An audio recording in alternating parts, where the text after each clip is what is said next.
Welcome, everybody. I'm Love Coach Scott Thomas, and it is Saturday Night Alive for the Global Peace Tribe, and a beautiful show. And I'm so excited about the people that we have to bring to you tonight on this incredible topic of how to transform our world.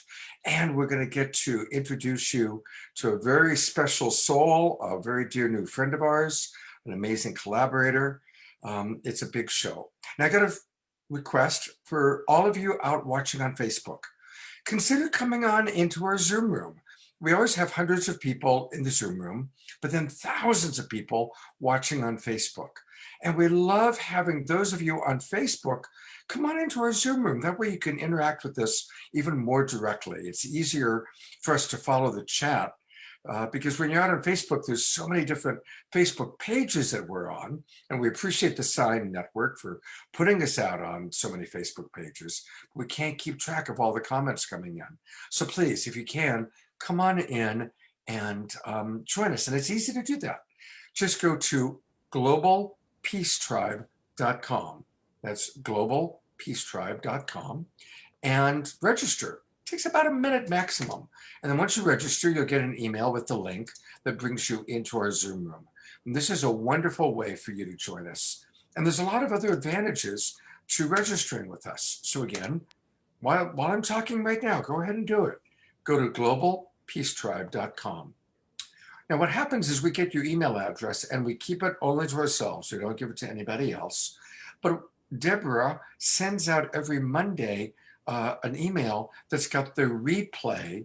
And once you get your email address, you'll always get the replay, plus access to all of our previous shows. We've done 42 shows, and they're all wonderful with amazing speakers and musicians and a lot of fun.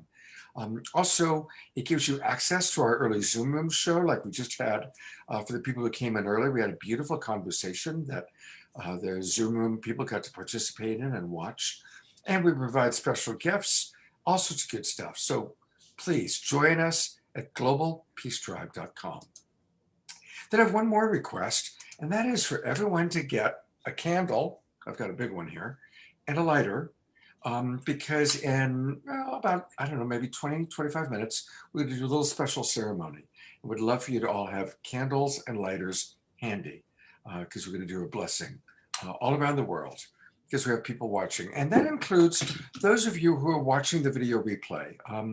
We estimate that about 30 to 35% of the people who see our show are watching the replay. So even if you're watching the replay, still join Global Peace Tribe. Please get out the candle, and even in your own timing, join us. So welcome, everybody. And now I'm going to introduce you to my producing partner, the co-host of Saturday Night Alive, she who makes all things happen, Deborah Giusti. Thank you, Scott, and welcome everyone to what's going to be another amazing show. This is our 42nd show that we've produced every Saturday night since the lockdown. And this is the beginning month of our winter season where we have 13 new shows for you, and we're going to share more about that later. And again, thank you so much for your donations when you sign up on Zoom. Your donations really help us to produce a quality show for you every single Saturday night. And again, this is going to be an amazing show. Our theme is a world in transition, building resilient communities and hearts. This is definitely a new world for us now. And we do have the opportunity to create this new world now on all levels. So what are the tools that are needed to build a culture of care, connection, and sustainability within our communities and throughout the world? And how do we stay centered in our hearts and connected to each other and nature in a shifting and chaotic world? The world is changing faster every single day. We don't know what's coming around the bend, but it's our plan now to present with our human family and cultivate a thriving and resilient communities and stay connected to natural and living things. So tonight we're going to learn about eco-villages, urban restoration, and the new eco-cultural culture emerging now. We'll hear how to rebuild community with all our relations, tapping into the sacredness of life and the power of community to keep our hearts strong and resilient. So I invite you to join our panel of experts who really walk their talk. They're leaders in this new movement, and they're going to share us how to create empowered and regenerative, life-sustaining cultures and communities. First of all, we're so happy to have with us tonight is Lynne Twist. She is an icon of the new ecology movement, and she's the founder of Pachamama Alliance, as well as the Soul of Money Institute. She's recognized as a global and visionary leader. And tonight we're going to be showcasing Jerry Anderson, who is the founder of Mystic Monastery, an amazing eco center in Puerto Rico. We're going to tell you all about him. We're so happy to have you with us, Jerry. And we have Rita Cruz. She's the executive director of City Repair. She's an amazing organizer and diversity and equity program specialist. We're also going to have Marisa Auerbach. She's internationally known as a permaculture educator, designer, and speaker, and has practiced permaculture in both urban and rural environments. And we have Cynthia Tina. She's an active network over 100 intentional communities she has visited worldwide. She's the co-director and foundation of the Intentional Community. Welcome, Cynthia. And we have Miguel Elliott. He is well known for his eco-cob building expertise, and he's graced many communities with his eco-cob building. And we always have incredible musicians. We are going to have Ayla Nereo. She's a very popular musician who's a voice for the planet, modern beacon who dances songs directly from her soul. We're going to have Shyla Ray Sunshine. She's award-nominated influencer, singer, songwriter. She helps others open their hearts and voices and empowers the highest creative expression. We have Shea Freedom. She's a rising transgender singer-songwriter with a voice like an angel and lyrics that say equality and freedom. And we're going to feature Shad Wilkins. He's an American-Australian singer-songwriter, bringing heart songs that reveal a better way for a generation in transitioning times in our planet. And for entertainment, we are going to have Jonathan Ute. He's a well-known puppeteer. He's also an artistic creator, director, and community leader and activator. And this is being our collaborative partner is Jay Markets. He's a regenerative design consultant, farmer educator, community organizer, event producer, and social entrepreneur. And every show, we love to support community organizations that are really doing powerful things on the planet. Last year in 2020, we raised about $70,000 from your donations that we gave out to organizations and individuals. And that is such the power of community. And we're going to be supporting Mystic Monastery, which is dedicated to mentoring and preparing and equipping future generations, healers and saints. And they are also creating a new nation on 10,000 acres of pristine land in Puerto Rico that's dedicated to healing earth and its people. So thank you all for joining us tonight. And now I'm going to introduce our collaborative partner just to say a few words about the theme and the people. This is Jay Markets. He's a regenerative designer, consultant farmer. He's co-produced and facilitated 100 educational programs, conferences, community development projects for over 15 years. I first met him when he helped me create the Eco Village at the Harmony Festival, which I produced for over 33 years. So he was the founder of that. He's produced the Convergence up at Hopland, a huge permaculture and eco festival that's been going on for many years. And now he's currently stewarding a 5-acre farm and small community hemp business in Eugene, Oregon. So thank you, Jay, for all your help in co-creating the show. And I welcome you just to say a few words of what inspired you to create this show. Thank you so much, Deborah. Hello, everyone. I am so happy to be here. I have been so inspired at the power of the festival culture of how I first knew you, Deborah, bringing people together in music, in song, in celebration, and then along with that, getting our hands dirty, bringing the power of celebration together to make actual change, to share tools. That it's not just about the party, it's that too, but it's about the difference we can make when we work together. So I'm really happy to be invited to be here and to bring some voices of inspiration for making on the ground change on this show in an online version. Great. Thank you so much, Jay. Thank you. Much love. And we are going to start with some music. We always like to raise the vibration with our musicians. We always have fabulous musicians, and it gets us going off to a great start. So we are going to start with Shyla Ray Sunshine. She's an award-winning, nominated, influential singer, songwriter, musician, mother, vocal coach. And she aspires to help others open up their voices and empowers others in the highest creative expression. Music is her love and her soul, and she's going to share that with us now. Welcome, Shyla. So good to have you with us. I was going to say, I'll take award winning. I'll take it. Right, award nominated. Yes. Thank you so much for the intro. Yes, singing is my life. Music is life. I love performing. I love writing. I love teaching others to sing. And I hopefully have written songs that just help open the voices. So that is my joy. That is my wish for tonight. I want to welcome everybody to sing with me. I'm going to start with a more recent song that people tend to love, and this is an a cappella with my deerskin rattle. I'm going to share, and the song is called Into the Wild, and there is a chorus on it, and I would welcome everyone to sing it with me. I can give you a little breakdown if you want. It's there's a part that says, hey ya hey, hey ya hey, hey ya hey ya, hey ya hey ho hey. So this part you'll really feel it, and I just hope everybody can sing along and join with me. And on that part there's just this hey ya hey ho hey. You'll feel it. So thank you so much for having me.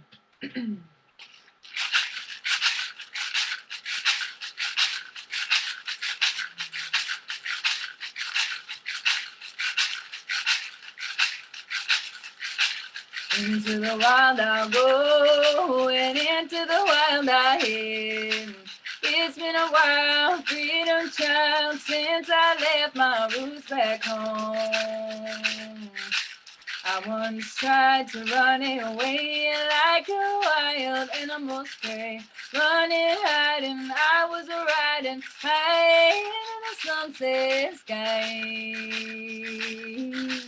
Hey ya hey, hey ya hey, hey ya hey ya hey ya hey, hey ya hey, hey ya hey, hey ya hey ya hey ya hey, hey ya hey, hey ya hey, hey ya hey ya hey ya hey, hey ya hey, hey ya hey, hey ya hey ya hey ya hey ho hey. And all my life, for this time, I've been a warrior, and I know why. I've been given the torch of a light, on in the darkness of the night. Years we fought for this freedom, years I thought I had a wisdom. Now I see with new eyes, from this truth I cannot hide. Hey ya hey, hey ya hey, hey ya hey ya hey ya hey, hey ya hey, hey ya hey, hey ya hey ya hey ya hey, hey ya hey, hey ya hey, hey ya hey ya hey ya hey, hey ya hey, hey ya hey, hey ya hey ya hey ya hey ho hey. And I gotta believe I'm here to make a difference without fear of being seen or heard. Like the bird who flies at night, like the lion strong and fierce, like the whale singing. I'd like to be bringing peace to you, to me, to you, to me. And into the wild I'll go, and into the wild I am. It's been a while, freedom child, since I left my roots back home. Into the wild I'll go, and into the wild I am. It's been a while, freedom child,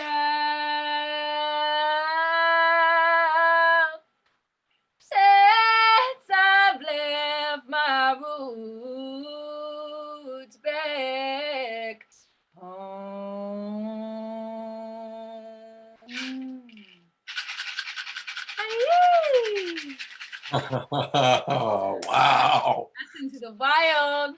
Uh, Thank you so much. What a fantastic way to start our show. Thank you so much. What a pleasure to meet you.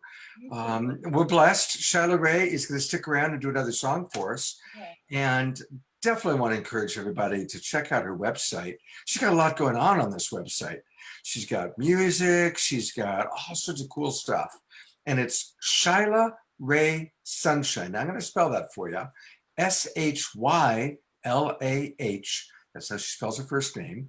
Sylah, Ray, R-A-Y, sunshine.com.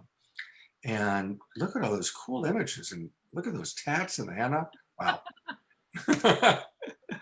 Oh, Shyla Ray, thank you so much. Thank you. I hope that was entertaining. I hope everyone was singing. I saw a couple of you moving. Yeah, we got panelists. Come on, you guys. I saw it. I saw y'all moving. I want to see them moving even more next time. All right.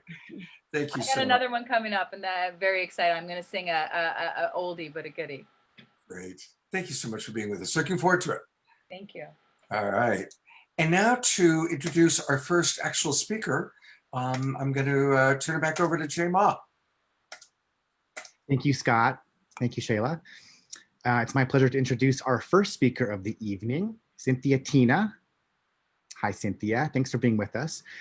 And this show being about building resilient communities, I don't know if people are aware or not that there is a big international movement called the Intentional Communities Movement, and literally hundreds of eco-villages, communities, that people that have bought land together that are actively doing this.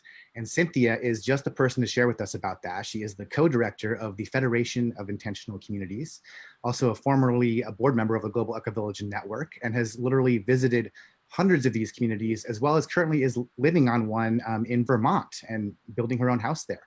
So Cynthia, thank you so much for being with us, and look forward to hearing what you have to share. Wonderful. Thank you, Jayma. And hello, everyone. I'm gonna get my screen shared here and jump into a presentation. So I am calling in from Vermont, traditional Abenaki land.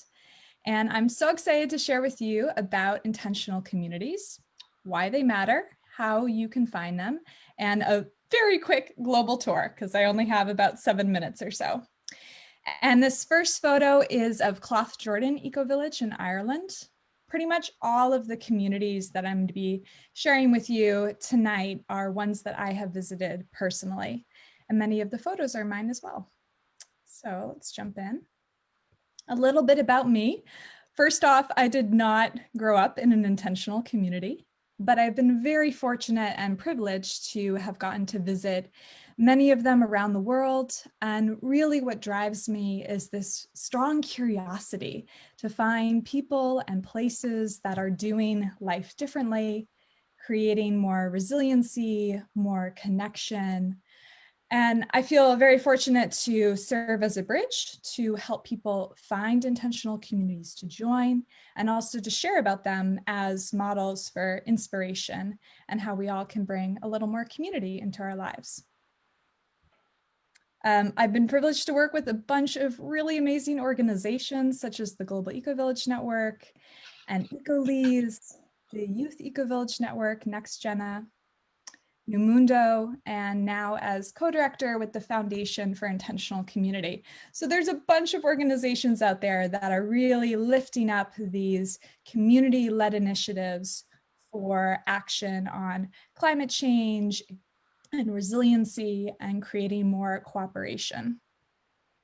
And after a long time of travel, I joined last year a eco-village in Vermont called Headwaters. So you can see this is a photo of the main garden. And this photo in the corner is much more so what it looks like right now, because we have a lot of snow here in the winter. But it's a lovely community of about a dozen individuals and families, and we've all built our own homes in this really lovely woodland setting. This is my neighbor's home. And this is me putting up my house, which is still under construction, but will be passive solar and built with a lot of local natural materials. So what is an intentional community? We define an intentional community as a group of people who live together or share common facilities we'll be back. who I don't regularly need to leave. associate with each other on the basis of explicit common values. So I'm talking about residential land-based intentional communities primarily. And there's a huge variety of them: co-housing, eco-village, shared housing, tiny house villages, senior communities, communes, just a real diversity. And it's up to each community to define itself, how it wants to be called, what it wants its purpose to be.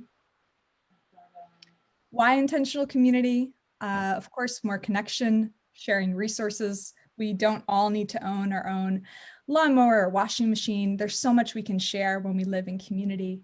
And that allows us to live more lightly, to be more resilient, have the support of our neighbors, be able to co-create, design our own systems of government and decision-making, and also experiment. I really believe that intentional communities are microcosms for all the big problems we have going on in the world. But the difference is that in community, we get to look at them more closely and together stick with it and find a way forward together. And I think community living is a lot of fun, challenging sometimes, but definitely fun. And the biggest thing right now is relieving loneliness. There's a study that just came out today that 3 in 5 adults, so 61% of Americans, reported that they are feeling lonely. And as we know, loneliness is a huge health risk, which can lead to depression and anxiety.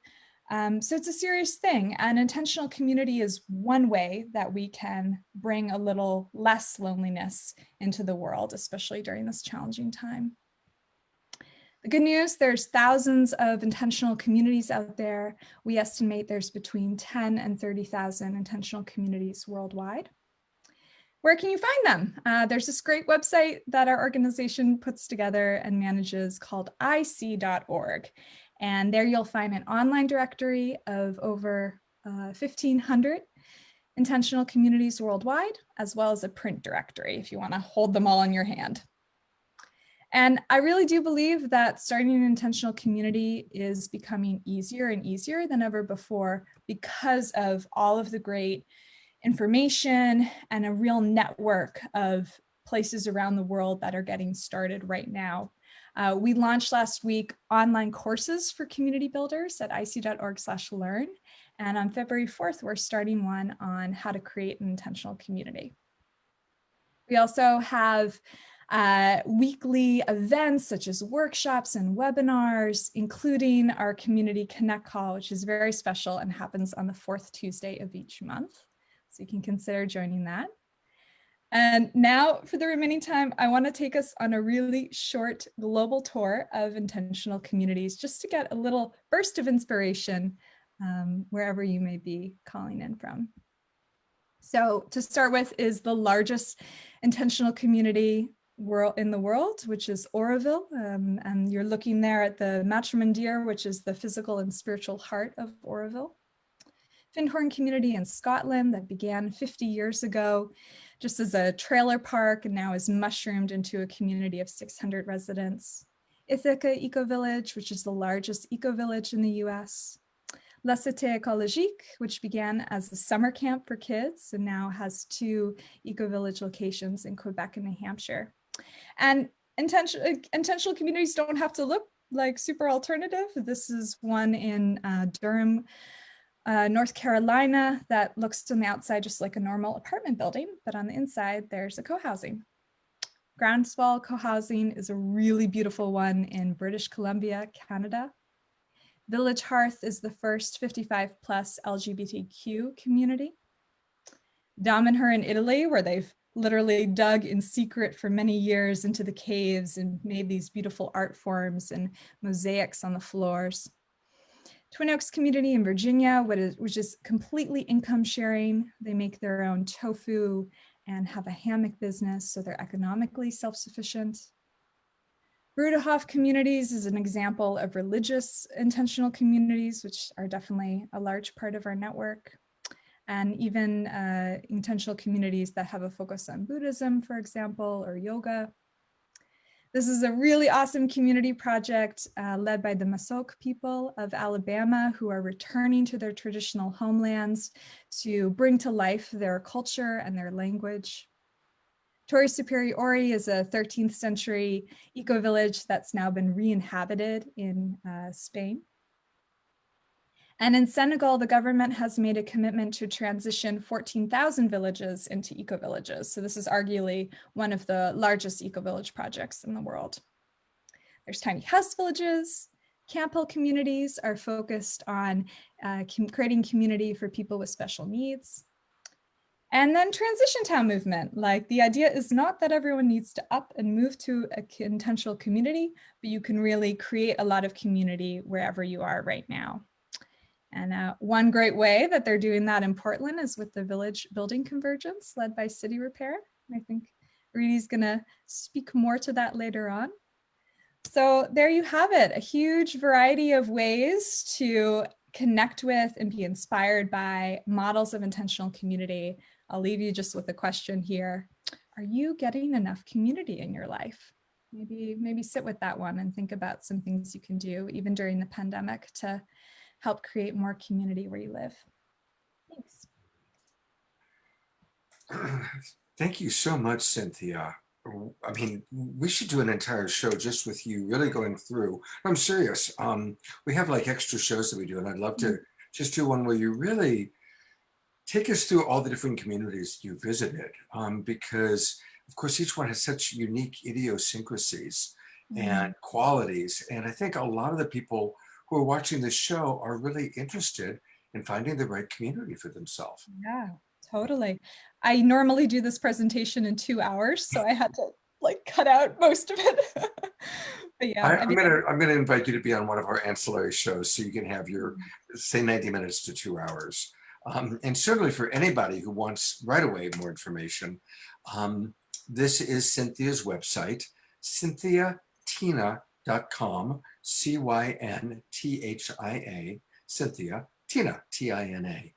And she provides coaching for those of you who are looking for community, those of you who also are creating community projects. She's your gal. She's got a lot of knowledge, and I think we all saw in her 8 minutes, she's a lot of fun as well. So definitely want to, support you.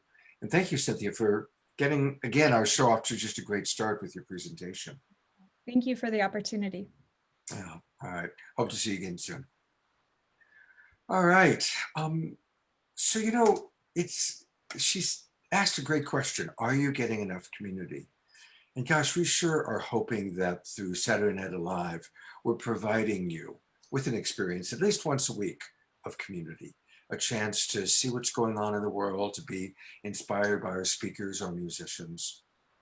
And you probably heard me say this before, but for those of you that are new, I really do believe that the Global Peace Tribe is millions and millions of people all around the world. And we do have in common this vision for a new paradigm that is ecologically sustainable, that's holistic, that's harmonious, that goes beyond right and wrong thinking, beyond the polarizations that we've seen in our world recently. And that's really where we are living in harmony with nature. And it's been beautiful since we started the show. I've met so many amazing people, like the people we've already seen on the show tonight. I'd never met Shyla Ray or Cynthia before. I met J-Ma just recently through Deborah. So we're getting to meet some amazing new speakers. Well, one of the things that happened was I noticed in one of our surveys, and please, when we offer to do surveys, fill out your survey, because there was one gentleman who filled out the survey and mentioned what he was doing. And he said, I'd love to share what I'm doing with you. And so I noticed that, and I pointed it out to Deborah, and we first made contact with Jerry Anderson. Well, what started as first contact with Jerry has really developed into a beautiful friendship. And Jerry is certainly going to be somebody that's going to be a big part of Saturday Night Alive, a big part of the Global Peace Tribe. And tonight we're going to be introducing not just Jerry to you, but the Mystic Monastery. And I do want to remind everybody to get their candles out and their lighters, because in a few minutes, we're going to do something special. So we're going to be talking to Jerry and working with him for about 10 minutes. And want to just invite everybody, if it's easy, to get candles and a lighter. So we set tonight because the theme of transforming times, this theme was just like perfect for introducing Jerry and his amazing mystic monastery. So we set the date, we've been working on it. And as fate would have it, Jerry's mother passed away last night. And Jerry was very, very close to his mother, to his human mother. And she passed last night. And so the timing is so remarkable that here he is making his kind of public coming out party about himself and Mystic Monastery, and wait until you hear all about it. And God bless his mother, who is now watching from a higher plane, Yes, from a yes, higher perspective. yes. And so before we go forward with Mystic Monastery, I just want us to all take a moment and bless Jerry and bless his mother during her transition. Yes. And Jerry, tell us her name and just a moment about her. Her name was Helen Anderson. She was 87 years old. She was married to my dad for 66 years as a dairy farmer, and she worked harder than most men. I have a picture of her at 80 years old driving a full-size bulldozer. Yeah, she was an amazing being. Wow. Yes. Well, thank you. And I always like to thank mothers for bringing amazing beings into the world. So I'm grateful to you for bringing Jerry Yes, yes, to our yes, world. yes, yes, yes. Jerry calls himself the Wild Abbot of Mystic Monastery. And the story of Mystic Monastery is incredible. All right, are you guys ready for this? You're talking about, community and what Cynthia just shared with us. Well, here's another one for you to visit, Cynthia. Jerry has 10,000 acres of pristine land, and their actual own evangelical country recognized by the United Nations. And they're opening up. They need people to come and create and build. So with that, I'm just going to turn it over to you, Jerry, to tell us a little bit about the story and a little bit about what you've got going on there. Thank you, thank you.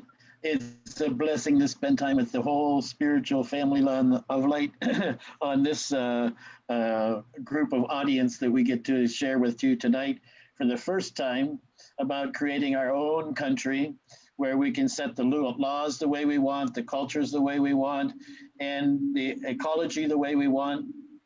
As Scott said, we have 10,000 acres, and kind of tie it into what the earlier people were saying is that, yes, we feel that the biggest deficiency on earth is a deficiency of nature. And that when you put a young person in immersion in nature, they connect the dots all by themselves. They don't even need words. So some of the things that we're, as you can see behind me is the property. And you can see here, this is the Tanama River, and that's the sacred river that I will speak about for tonight. And it's the sacred river, I called it because it's called the Tanama River, was the background, you might say, of the holy lands of all the cultures in the Caribbean area called Taino. And this river is such a mystical river. 3 times on our property, it travels 19.4 kilometers through our property through 3 mountains. And so kind of to start with where I wanted to share with everybody is a wise one once said, there is 2 days important in a person's life. The day they were born and the day they discovered why. And we have a whole humanity of young people that are waiting to find what is their purpose, why is they're here, what they're here. And they come with a tremendous calling to serve. You're going to get to meet in a minute one of our young monks. And drawn to the whole project. He found me from 3,000 miles away in Colombia. Okay. And he'll later share with some of the kinds of things that's been his training. But we want to work with the young people that are hypersensitive, very empathic young people who are feeling kind of like beat up by our society.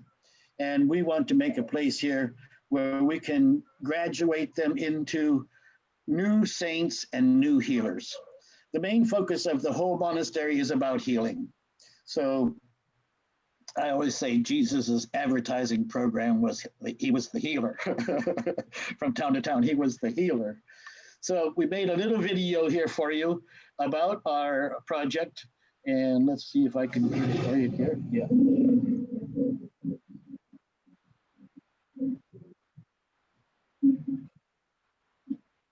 Yep, we see it.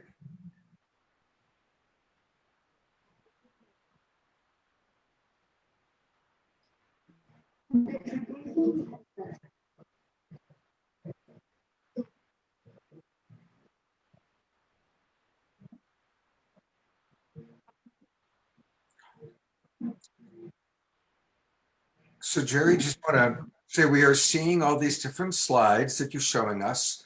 So you are intentionally flipping them through for us to see. And by the way, we haven't even mentioned where Mystic Monastery is. This is in San Juan, Puerto Rico. San Juan, Puerto Rico is where these 10,000 acres of incredible land are. And Jerry, now we're seeing the slide of, yeah, there you go. You're continuing to show us more. There we go. That's where we, Puerto Rico. Did you see that? Yes, we saw several slides, about 10 slides that you showed. Okay. So we are located in Puerto Rico. I can share you the map here just a second. You can see over in this area here is San Juan, the capital. San Juan means St. John. And when Columbus originally named the island, he named it the island of St. John. And that's why we are the Mystic Monastery of St. John. And here you can see our property is 10,000 acres. Just to give you an idea, that is our neighbor. And it's that little tiny dot right there, okay? Wow. The Arecibo telescope, you maybe saw it in a few movies. The whole entire background you see is our property there. Just to give you an idea how big 10,000 acres is, it's 70% the size of Manhattan. Here Wow. you can see how rugged our land is. If you're familiar with topography maps, the closer the lines are, the more steep it is. And so you can see just a couple of areas here where we have flat lands to grow stuff, but most stuff will be built on top of the hills there. The Sacred River, as I told you, passes through 3 mountains. Here's one place that passes through a cave. And our intention is to bring all the healing, teaching, wisdoms around the world together into one place of suppository where people can actually come, learn, and immerse themselves in these different teachings. And to weaving these all together, 2 years ago, our first ceremony on the grounds in Puerto Rico, we brought together many, you can see native tribe people here, all around that helped us do that ceremony. And our embassy, because the property, as I showed you, is really jungle. And we don't have power, we don't have cell phones, we don't have any of that stuff. So we created an embassy in the local town there of Lares. Here's a little picture of the interior of our embassy. There's my office. And there's the entrance area coming into the embassy. And we have many types of fruits and stuff on the grounds. And, you know, when you talk about paradise, you usually name all the things that's in paradise. But let me tell you something. You want to also name the things that are not in paradise, okay?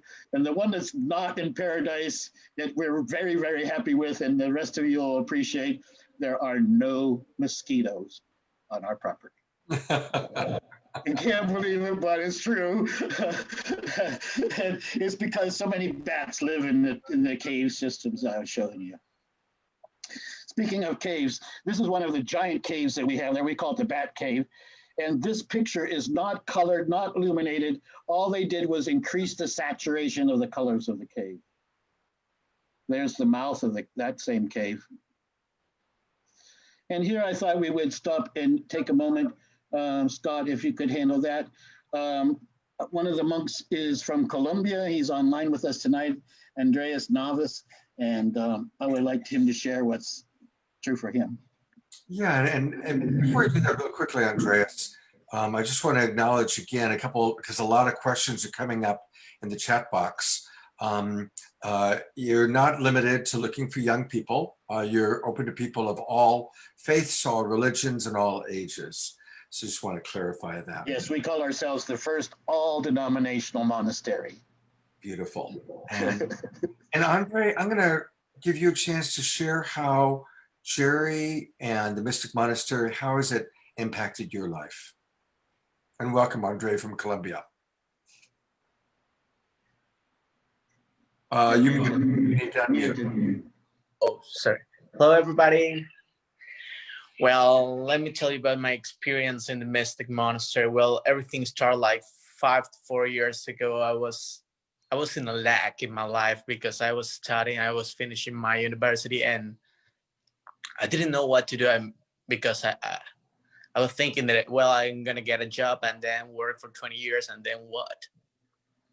There was lack in my life. I was falling in depression, and then Mystic Monastery appears in my life, and then all the process I started learning about myself, because for me, the main thing in the life is know yourself, because then by the way you are learning about yourself, then you can give more to the people. So I start learning about myself. I have to start learning about my fears and how to deal with them, and all my passions, because that's another thing. You have to find your passion and then start doing something with your passions, to get this joy in your life and get the purpose of why you are here.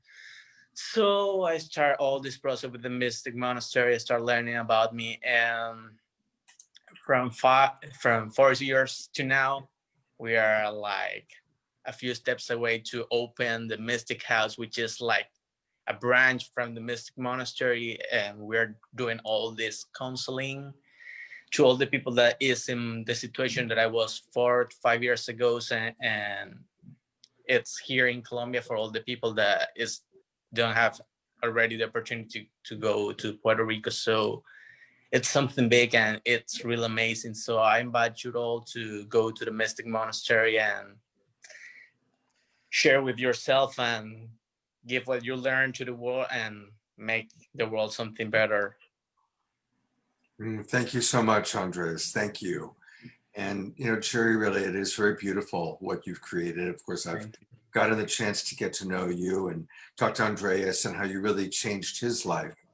And, Jerry has spent 45 years providing healing to our world in a wide variety of ways. And he did something right, because life provided him with these 10,000 acres for $94. And they'd been sitting pristine for 500 years. Nobody had claimed them.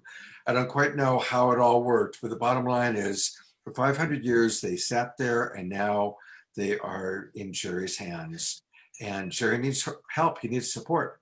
So describe to us, Jerry, what are some of the things that you need right away? If someone were to move there or to start working with you, what do you need right away? Well, we do have a prayer list here. We really need somebody to handle social media.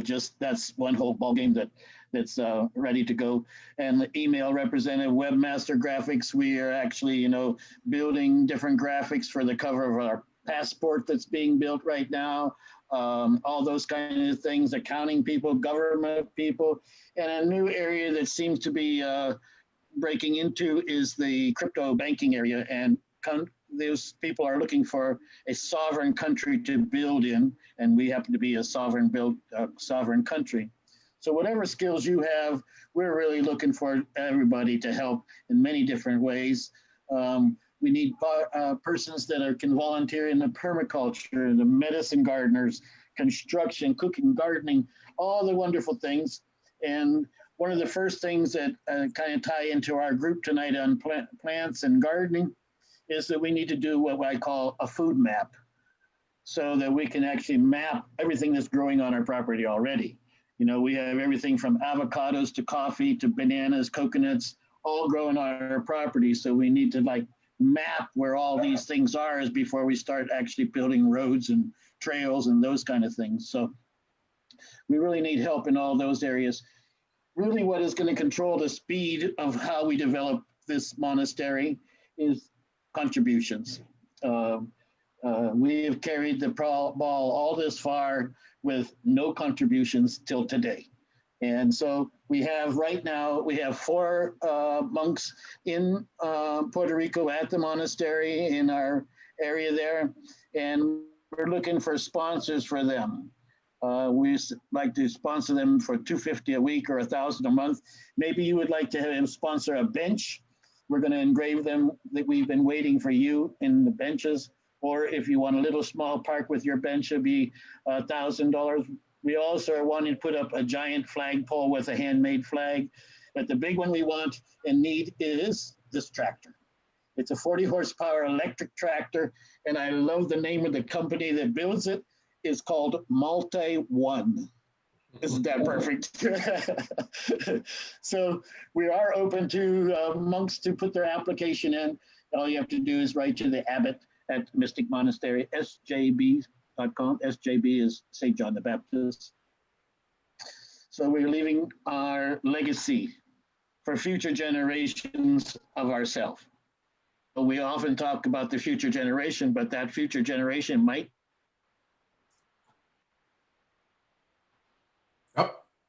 Do you feel led to help us in any way? Did we lose the? Okay. Yeah, we lost you there for a moment. Yeah. And we've got a little bit of an audio thing going on. We're going to light the candles in a moment, but before we light the candles, I just want to one more time take people to his website. And of course, Jerry and Mystic Monastery is our recipient this week. This is who we're going to be raising money for. You can learn more just by going to Mystic Monastery SJB, St. John the Baptist, who's the patron saint of this amazing place. And you can learn all about it by going to mysticmonasterysjb.com. And we want to really encourage people to donate. And here's the donate button. And as you donate, that way we can raise money for Jerry and all that he's doing. And again, Deborah has been putting that link into some of our Facebook pages, into our Zoom room page. And now, as people are donating, we also want to invite those of you who got candles. And here I'm going to add a few of the people that have their candles. There's Jan, our associate producer. There's Deborah. There's Lynne Twist is with us. She's got her candle ready. There's Jay Ma and myself. Thank you, everybody. We're lighting lights all around the world tonight for a brand new monastery that it will be able to work with the teacher plants. I hadn't a chance to say that, but we will be working with all the sacred teacher plants. So for those who have a candle, please join us as we light little light points of light around our planet tonight from this show. The first time we actually make the show, or even we talk about the show to the public. Beautiful. I mean, the monastery. Yeah. And definitely honoring your mother and her passage, Jerry. Absolutely. Lighting that candle for her as well.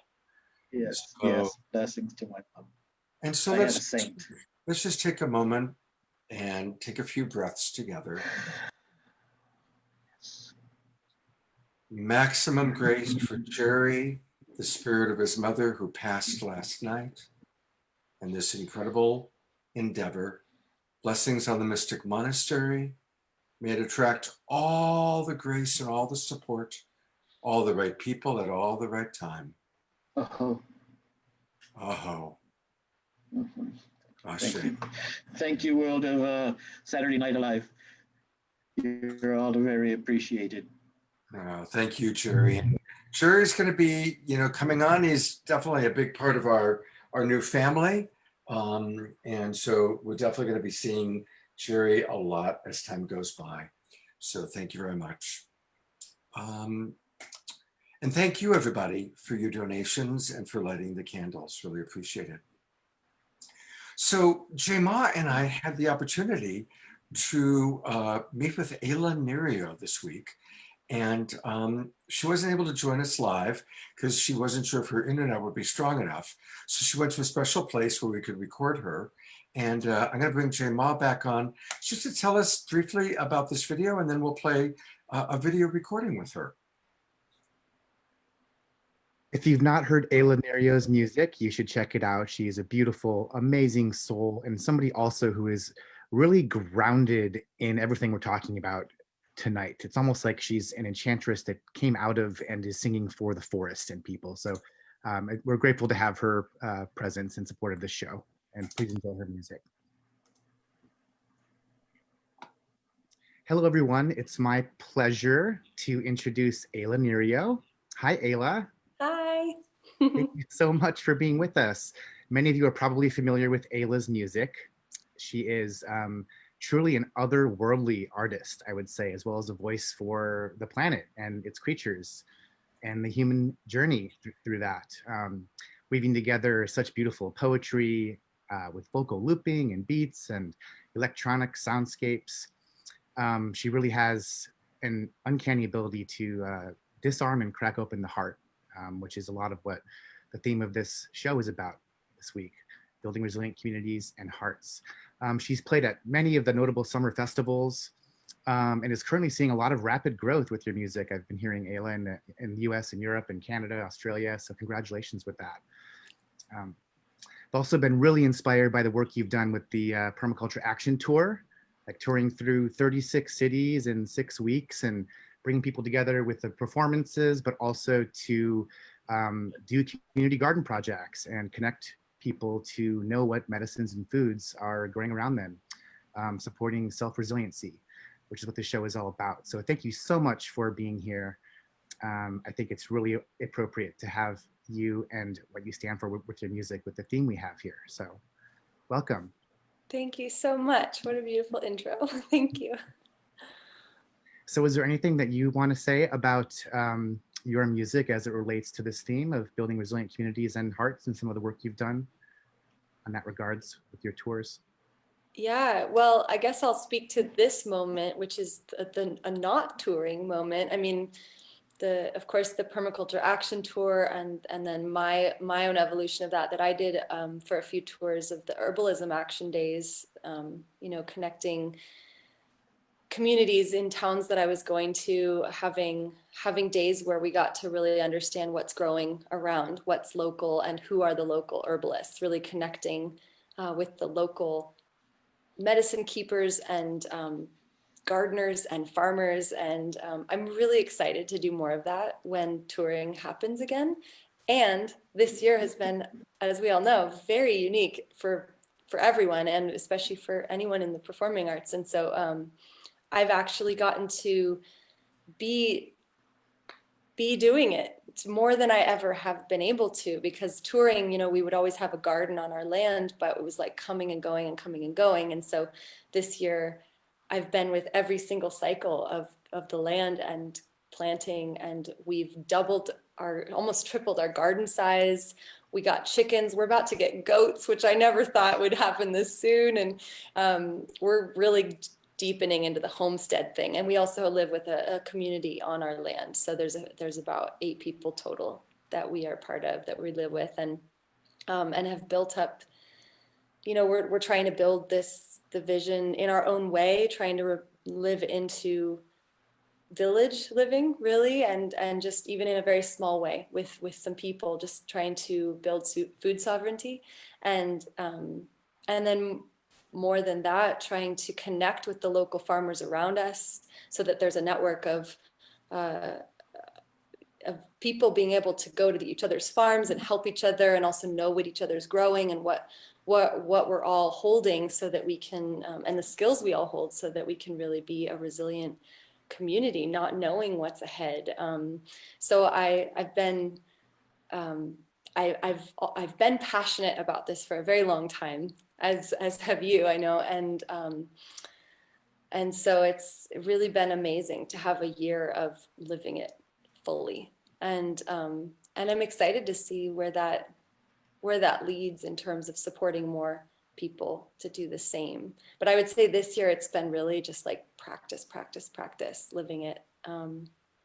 It's changed me for sure. I feel this is my first like peeking out of the cocoon I've been in for the year. So yeah, it's a joy to be here and share music in this time. Yeah. Beautiful. Thank you so much. I'm so happy for you that you've had that time and made it that especially. So I understand you're going to share a song with us, and Yeah. almost a special treat as you're going to play an acoustic song for us. Yeah. I'm used to hearing you with the full everything and all the beats and everything. So totally. Yeah, I decided to play a song that usually does have all sorts of stuff going on, and it's like part of the journey of this year is just getting more simple, just letting life simplify us and coming back to what's essential. So this song is it's called Turning Wake, and it's a song for the turning that we're going through, the changes that we're experiencing, and then the double meaning of turning ourselves towards awakeness, to remember why we're here, what we're doing, and really awakening all of our senses, all of our awareness, to not accidentally be asleep to the moment, but to really be present with what the potential is and what we can create with our hands and our communities together. So sending this out to all the farmers and gardeners.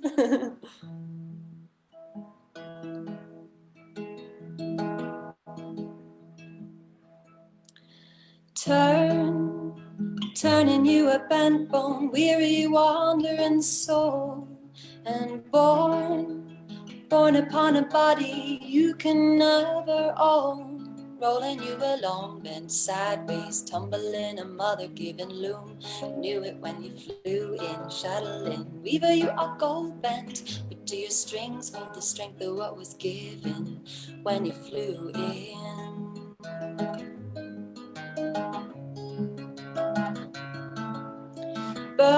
You're burning your own home. Some days are good, you live a little lighter. Give it a little water, give it a little eye to eye. See from what you make, got a little shadow to be made. Working is the way you grow this, know this. Got a little matter to be made, and giving it away. It's a trip we being shown, told us all we've ever known. What are the truth you gonna hide, baby? Finding that you're choosing every moment, looking through the frame they're giving you.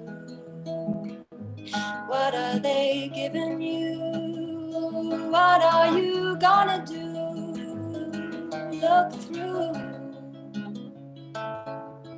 So there's a turn from the fear, land for the free, a song for the beat down, giving up steam. And you will hear my voice here singing. There's a lead from the greed, a gift for the kind. I'll be dancing with the ones who remind me we are born of dust and silence. We are made of ancient song, and there are ones who'll keep us sleeping, and there are ones who'll bring the dawn. Put your back to the birch and your mind to the matter of a listening kind of way. We are born of dust and silence. We are made of ancient song.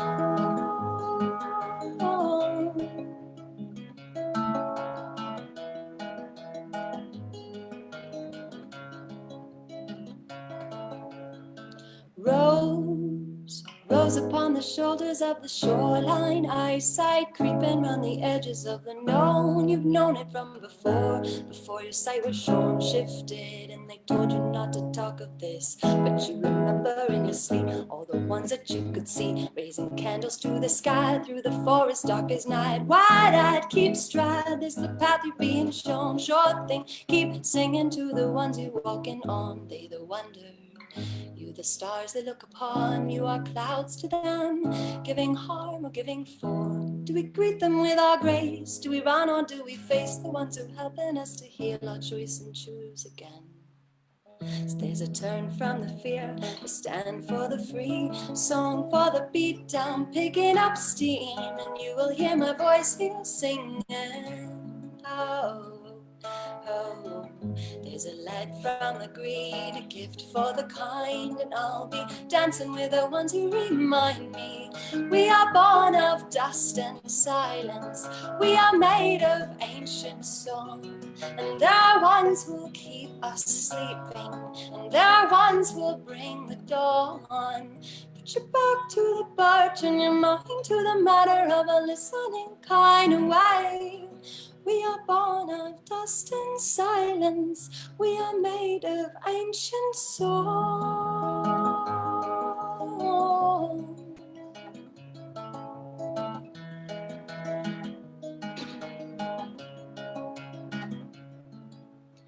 Bade farewell, all you've been told.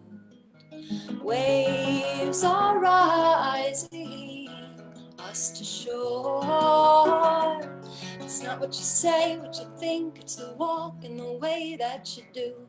So you give what you give, what you give, what you give, what you can, what you give what you give, what you are, what you give, what you give, what you can, what you give what you are, what you can, and you will hear my voice here singing. Can what you give, and I'll be dancing with the ones who remind me. What you can, what you are, give what you want. I'll be dancing with the ones who remind me. We are born of dust and silence. We are made of ancient song.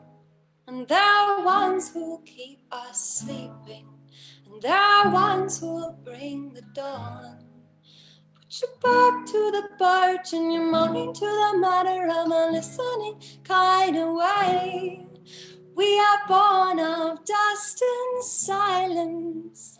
We are made of ancient song.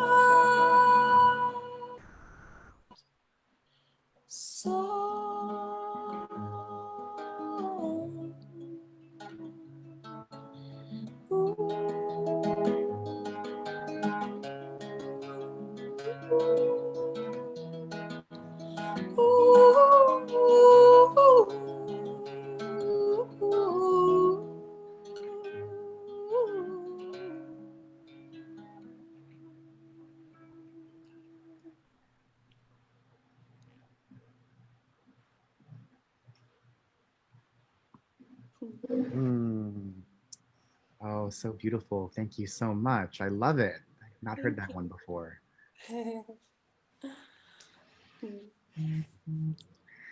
Well, thank you. So I want to give you the opportunity to share. I understand that you are launching an online training about making music and diving into the depths of your soul to do so. And I'd love for you to share more about that, Sure. where people can find out. So what is it you're up to with that? Yeah, well, it's a course that it was kind of waiting in the wings, and then right around April, I was like, it's time to do this course, and so I ran it first in May, and it was my first online course of a very extended, deep dive version of what I do live, the workshops that I do live, which is song channeling, a song receiving. That my relationship with songwriting is to get really open and to receive it, and so it's supporting people to open not just to song but also to whatever is meant to come through them.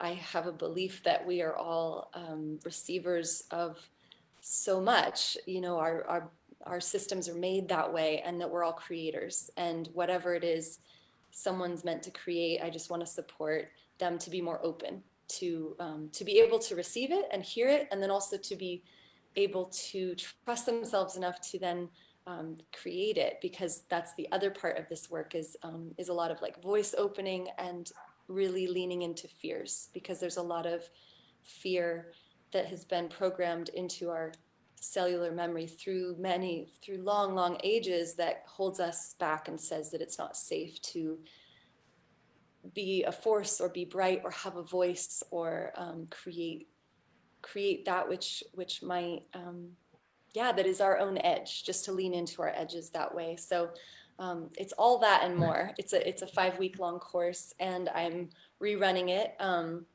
And so it's all the original course content plus 4 extra live sessions that are going to be Q&A and creative practice and a bunch of things. So all of that is on my website currently, and available. And I think you guys will have the link as well for people to find it. Mm-hmm. Yeah, we'll pull it up, aylanereo.com, and that starts pretty soon, in a couple weeks. Yeah, it's going to be starting in a couple weeks. I'm very excited.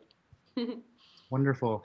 Well, Ayla, thank you so much for being here and sharing your music with us, and for the purpose of it too, and the intention around dedicating it to farmers and resiliency. And wish you the best of luck as well on your farm endeavors with the goats and chickens and plants. Thank you so much. Yeah, it's a joy. It's like this is what we live for, right? It's just to be with the earth. So it's beautiful. And thank you so much for inviting me and for the beautiful intention of this Saturday night live. Thank you. What a delight. What an absolute delight she is and was. And as promised, here is her website where you can, and when you go right there, it takes you right to the information about her upcoming online course. So it's Ayla Nereo, AYLANEREO.com. And we certainly want to encourage any of you who are interested in what she has to offer to check it out. Really very, very delightful to be with us. And now to introduce our keynote speaker, I'm turning it over to Deborah. Thank you, Scott. And when we were cooking up this amazing theme and show, we really wanted someone who was an icon of the new ecology global movement. And this woman definitely is. And she's been doing this for a long time. Lynne Twist is an amazing visionary and global leader. She was the founder of the Pachamama Alliance that has been assisting the indigenous people in South America, rainforest. And the organization has created Awaken the Dreamer, which is designed to wake up the modern people to the importance of prioritizing our support and alignment with the natural world. She's also the founder of Soul of Money, and she's the best-selling book, The Soul of Money, Transforming Your Relationship. She has done so many things in her life from her heart and soul. One thing that's really amazing is she was the recipient of the prestigious Woman of Distinction Award from the United Nations. So we were so happy when Lynne Twist said yes, that she would come and lend her voice and her heart to this precious theme and show tonight. Thank you, Lynne, for joining us tonight. Thank you, Deborah, and thank you, Scott, and thank you, Jay Ma, and thank you, Cynthia, for that wonderful presentation on intentional communities. That was very impressive. I loved seeing all the places in the world where people are living so intentionally. And then to Jerry, I'm sorry about your mom, but I'm sure she's with us right now, and I've got my candle lit for her. Helen Anderson, how lovely to know her through you. And then Shyla and Ayla, 2 beautiful singers. What a lovely tapestry is being woven tonight. So I'll just say a few things about this wonderful theme of building resiliency and heart. And it's very beautiful timing to talk about this now, after Wednesday, the inauguration of the new administration and the end of 4 years where many people, and many people probably on this wonderful evening program, had to shut down their heart a little bit, become a little hard-hearted, become a little closed with the vitriol and ugliness that was abounding for those 4 years. Really, much of it from the media, even. Just so much divisiveness, so much indecent communications and things that didn't really make sense to any of us, and being misinformed and misinformed again. And I feel that we, on Wednesday, that inauguration, no matter what your political leaning, it was about opening up our heart. And it was very important, I think, to acknowledge that for many people, I'll just say I'm one of them, something happened to my body. I actually was able to exhale and stop resisting, but to open.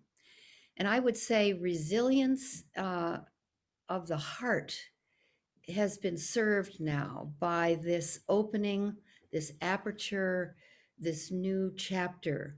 It's not a change. I think it's a transformation, which I distinguish from change. So I just want to honor that and the beautiful day that was put together by the people who wanted to honor our nation, and the opportunity to come together. And particularly, I'm sure everybody loved Amanda Gorman and her Pitch Perfect poem. And I think of her as a 22-year-old Black girl who stood in front of that microphone, if you saw her, with such presence and competence and confidence and calm. And I think of Greta Thunberg, who stood in front of the climate conference and the many climate conferences and the United Nations, and not that long ago on a Saturday night in front of His Holiness the Dalai Lama, with composure and competence and confidence. And it makes me realize that the young people that are in that generation, people a lot younger than me, and some of you, like that beautiful singer, Ayla, and are living into such a challenging future, but it's all you know. And so you were born to be resilient. Our youngest generations now that are coming into their own were born for resilience and heart. And you can feel it. Those two icons I use as a sort of a touchstone for the power of regeneration by new generations. I think we're in a multi-generational evolutionary leap. And the indigenous people of the Amazon, who I have the privilege of working with in the Pachamama Alliance, say that the pandemic, which comes from the mother, comes from the earth, everything does, has come to us to not as a punishment, but as an ally, as an announcement, making us go home to our heart, to our shelters, but also to our soul and heart, to realize what's essential, what's deep, what is there at the source of who we are. Because when we're in touch with source, that's when we can be regenerative, which is what wants to happen.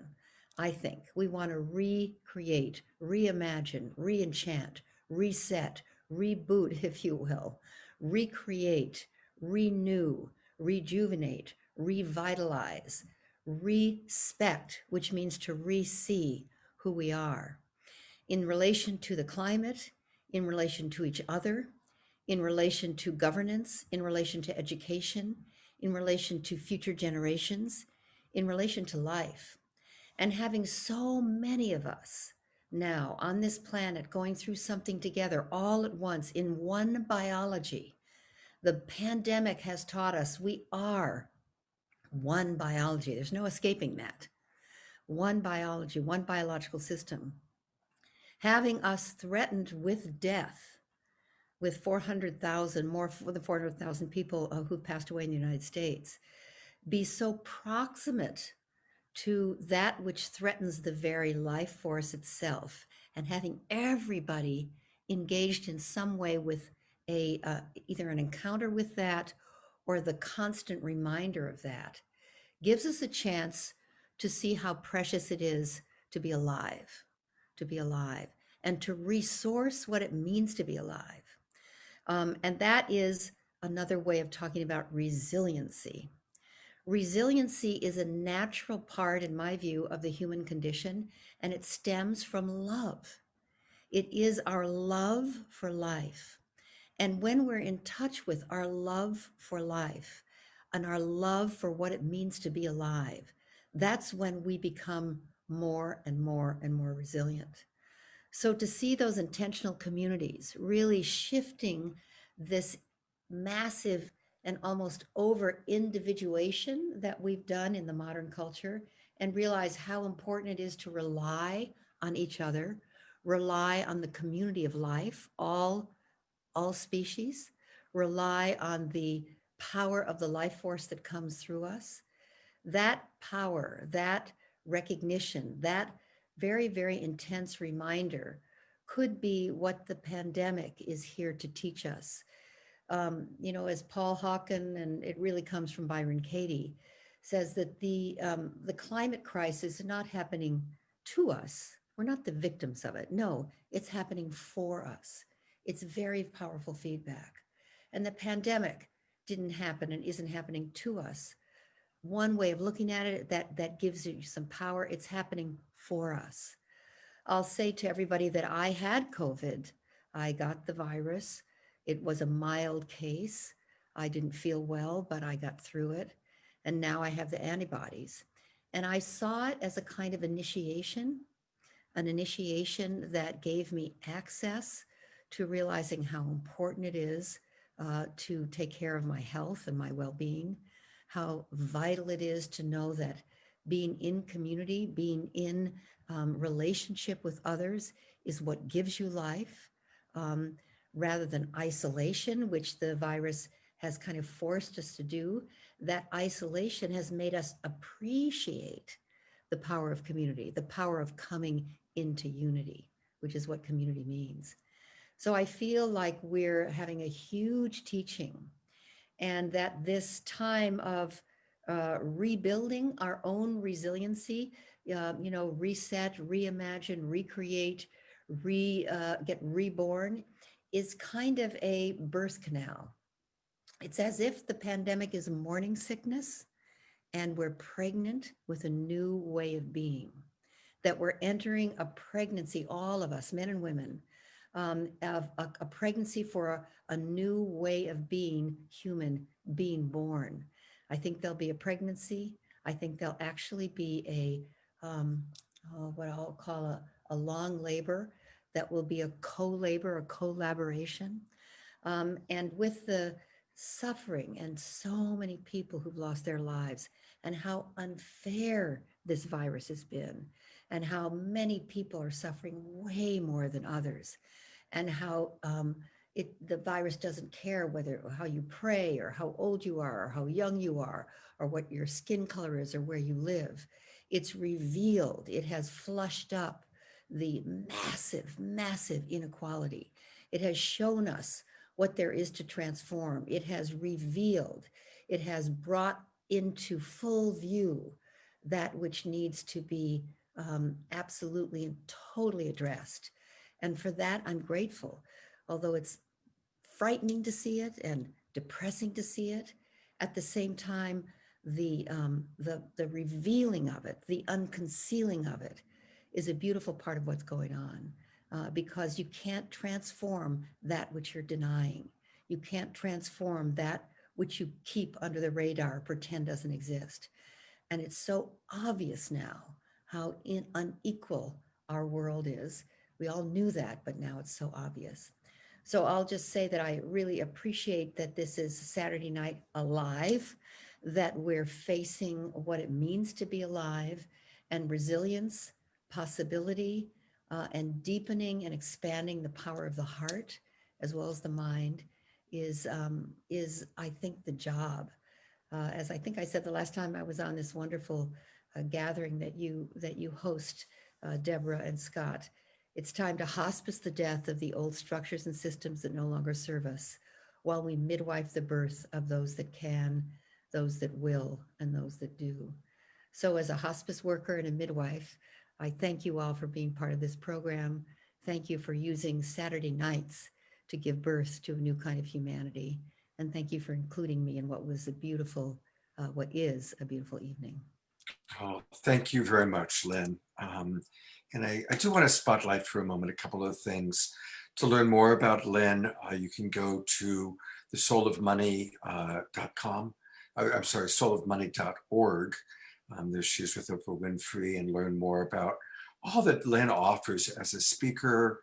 Her book really has transformed so many of us in terms of how we relate to money, especially in the spiritual community where there's a lot of perception that to have money, there's all sorts of stories about it. I'll just leave it at that. And I also really want to acknowledge the incredible work that Lynn does with the Pachamama Alliance. And I guess I'm a little bit, biased here because the Pachamama Alliance has been my favorite nonprofit organization since I discovered it many, many years ago. And I taught the Awakening the Dreamer course. It is so important what you have, along with, of course, your friends down south, and of course, John and Bill, what you've created with Pachamama Alliance, and your understanding of the wisdom that they have that we so desperately need, especially in this time, Lynn. So, thank you for being such an important community leader, and always your humility. You have a very beautiful humility as you present, including when you ask for money. I've never seen anybody who asks for money with more joy than Lynn.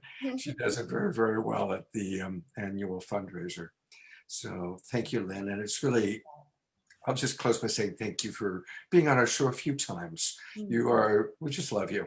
And you mean so much to us. Thank you. Thank you, Deborah. Thank you, Scott. Thank you, everyone. Yeah. Okay. We're going to show a brief little video. And I want to just acknowledge Jay Mayer, who creates these videos for us and has helped to support us. And just a reminder that come join the tribe.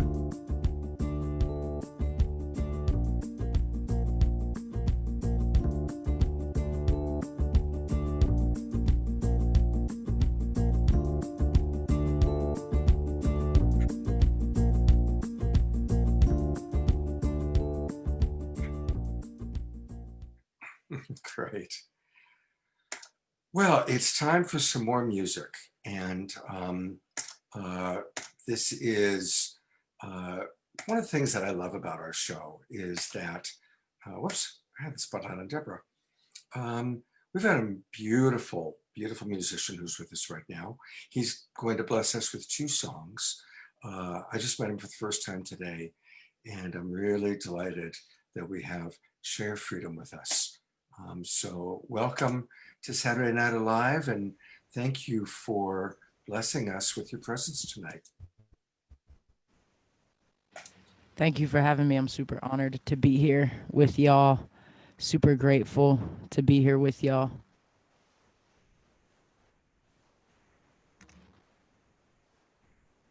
This first song called History.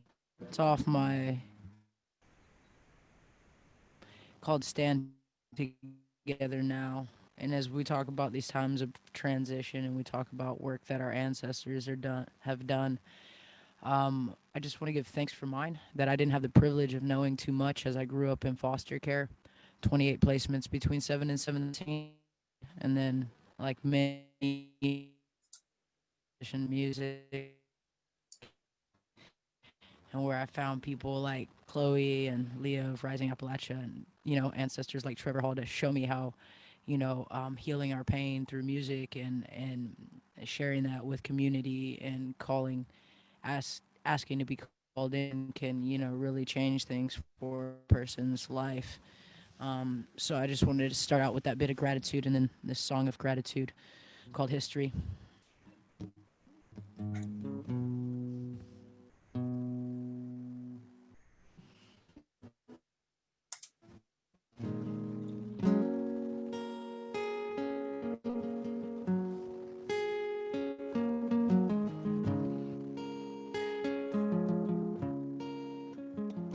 I want to give thanks to my grandmother who stood in the soup lines during the Great Depression at 7 years old. A Black woman in Texas. She watched our world change. She lived as Black president. She told me that we all have history. So let's leave a good history when we go.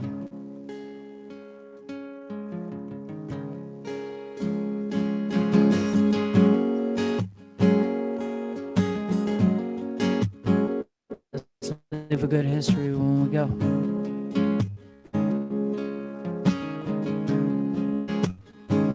Yeah, we all got history. Yeah.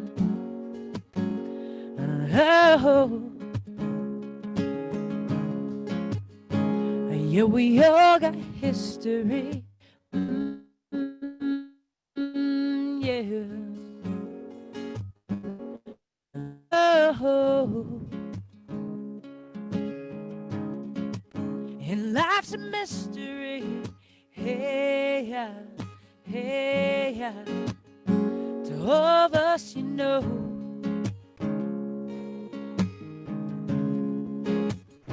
Yeah, we all got history. Yeah. Oh. Some singing, use me in a good way. Giving thanks for every day. Giving thanks for every day.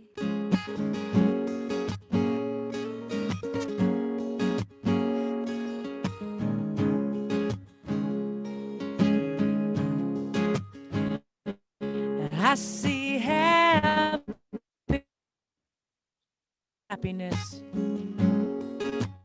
and suffering everywhere I go, everywhere I go. And I don't know much, but I know this, yeah, I know this. You gotta find the joy in the pain, joy in the pain. Find the beauty in the rain. Find the beauty in the rain.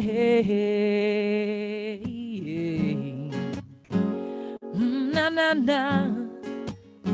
Find the beauty in the rain.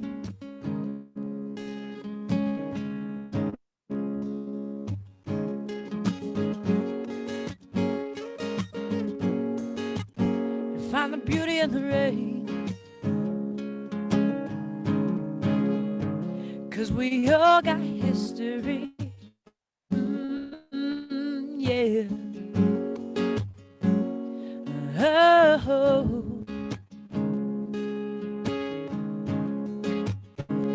And life's a mystery. Hey, yeah, hey, to all of us, you know. So I'm singing, use me in a good way. Give me and sin and again, yeah. Use me in a good way. Giving thanks for every day. 'Cause we all got history, yeah. All been wronged by somebody, but it's time to stand up, stand up. Stand together now. Stand together now. Yeah, stop comparing your scars. Stop comparing your scars. And just be who you are. Be who you are. Yeah, yeah, yeah. Just be who you are. One more time. I want to give thanks to my grandmother who stood in the soup lines during the Great Depression at 7 years old, a Black woman in Texas. She watched our world change, lived to see a Black president, and told me, baby, we all have history. So let's leave a good history when we go. Leave a trail of smiles in your wake, wherever you go. Be gentle like the falling of the snow, and let people know that you are light and you are love, and we are all gifts from above. Talking stardust medicine. So come now, share your light. Come now, share your love. Yeah, yeah. So that one's called History. I don't know if I share the second one now or in a moment. And that's the shortened version just to try to stay on time. Oh, thank you. Shaya, you know, when we did our sound check, everything was good, but your internet connection has gotten kind of wonky. And so you kind of been coming in and out. So if between now and the time you do your next song in a little while, if there's anything you can do to improve your internet connection, maybe closing other programs or getting closer to your router, because we sure want to fully experience you. And I am going to go to his website. Um, I am so touched, I don't know, by the beauty of your words and your songs, Shreya.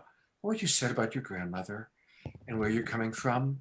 And I am so grateful to have someone transgender, someone as sensitive as you sharing so beautifully. So there's a lot going on at his website. And he is truly an artist and a visionary and an advocate. I'm loving these photographs of him. Anyway, his website is sheafreedom.com. That's SHEA freedom, FREEDOM.com, sheafreedom.com. And he'll be back in a little while with another song and hopefully a little better internet connection. Yeah, hopefully. Sorry about that, y'all. We all working with technology, doing the best. Absolutely. You know, look, we're all coming from our homes. Who knows? Some of us might be wearing pajama bottoms, you know? I mean, it's, you know, I make the face because some of us might not even have pants on. oh, Thank well, goodness. you just had to take it a step further, didn't you, bro? I'm good for that. I appreciate that a lot, very much so. Thank you.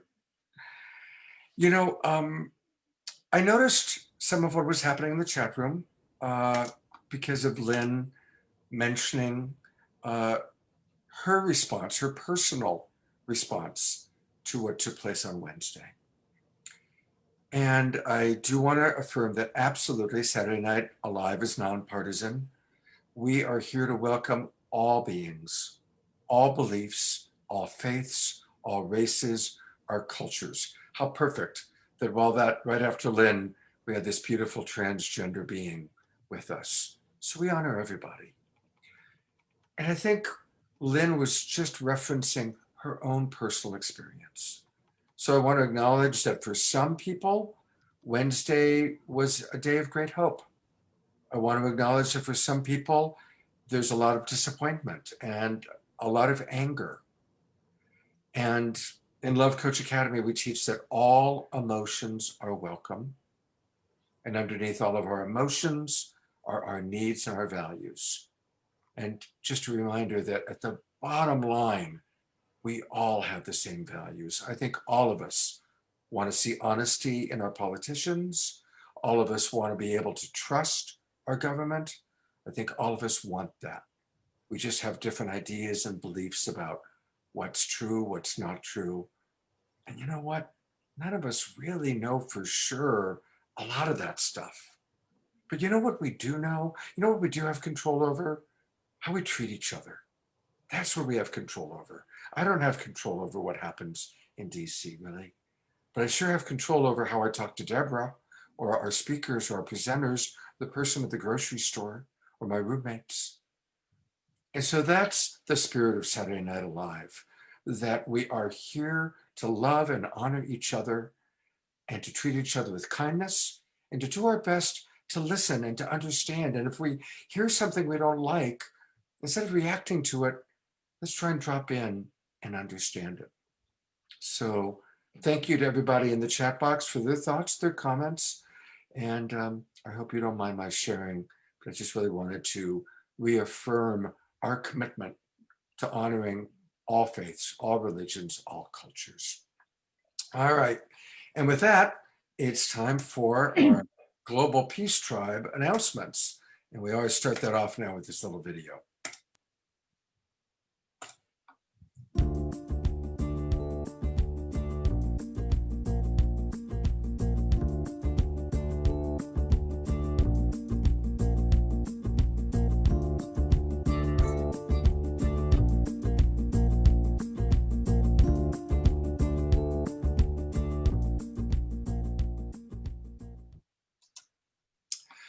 All right. Well, first of all, welcome again to all of our friends watching on all of our different broadcast partners.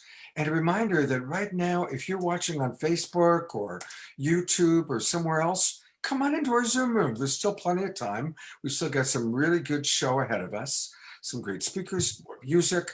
So please come on in and join us. Just go to globalpeacetribe.com, globalpeacetribe.com, and join us. I also want to thank those of you who have been donating to Jerry's organization, the Mystic Monastery. Thank you so much for your donations. And thank you everybody who's registered and donated to Saturday Night Alive. I also want to put the spotlight briefly on our executive producer, because he does so much to make Saturday Night Alive happen. He is the founder of Light Touch. He creates all these fun videos that you see. Jay Mayer, we love you. Thank you so much for your incredible support of our show. And of course, I want to thank our broadcast partners. And so, as I just mentioned, Jay creates these wonderful videos for us. And so now I'm going to take us on to a video that introduces our broadcast partners. Here we go.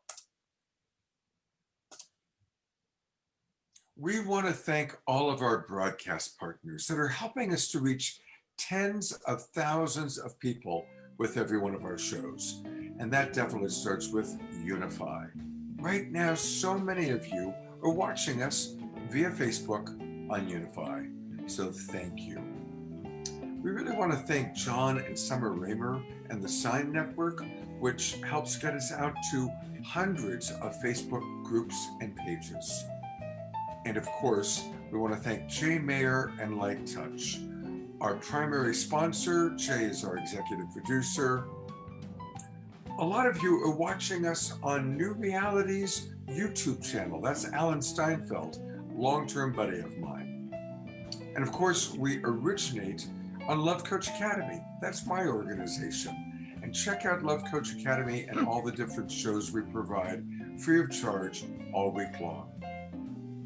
Finally, we want to thank our other broadcast partners, starting with Humanity's team, and also appreciating Earth Dance Global, Portal to Ascension, the Disclosure Fest, Global Days of Unity, Earth Walk, and New Earth One. Thank you, everybody. Thank you again, Jay. And now to share a few more announcements, tell us a little bit about what's coming up on Saturday Night Live. Here is Deborah. Thank you, Scott. And yes, thank you so much, Jay, for your incredible support. And thanks all the people that donate when you register, as that really helps us produce a quality show. So thank you for your donations. And if you'd like to help Saturday Night Alive, we'd really love for you to share about the show. When you get the email, pass it on to people, or when you see it on social media, please pass it on, because this could reach thousands of more people and bring bright light into their lives and hearts. So please share it. And we're really excited about this winter season that we have. We've done a few shows now, and next week we have an incredible new show. One of our more important and popular shows is Indigenous Wisdom. And this again is sponsored by Jay Mayer. So thank you so much, Jay. The theme is going to be Indigenous Wisdom for Navigating These Challenging Times. And so this is the third edition of this popular topic in a series of Saturday Night Alive. This show is being co-hosted by Chief Philip Scott. and we will be following certain ceremonial traditions. And we're very fortunate to have Indigenous chiefs and elders and musical performers, some who are rarely seen, but have incredible messages, wisdom, and ceremony to share with us. We're going to have Chief Phil Lane, Chief Daryl Bobb, Women Stand Shining, Pat McCabe, Chief Reuben George, Chief Karima, Adam Yellowbird. We're also going to feature incredible musicians. We're going to have R. Carlos Nakai, famous native flute player that was famous years ago. He's coming on with us, going to share his music. And the very popular native singer, Joanne Shenandoah, and Sade Johnson. So don't miss next week. It's going to be very, very special. And Scott, do you want to share about February? Yeah, absolutely. So we still have a lot of shows planned. By the way, we're already planning our spring season of the second quarter of the year.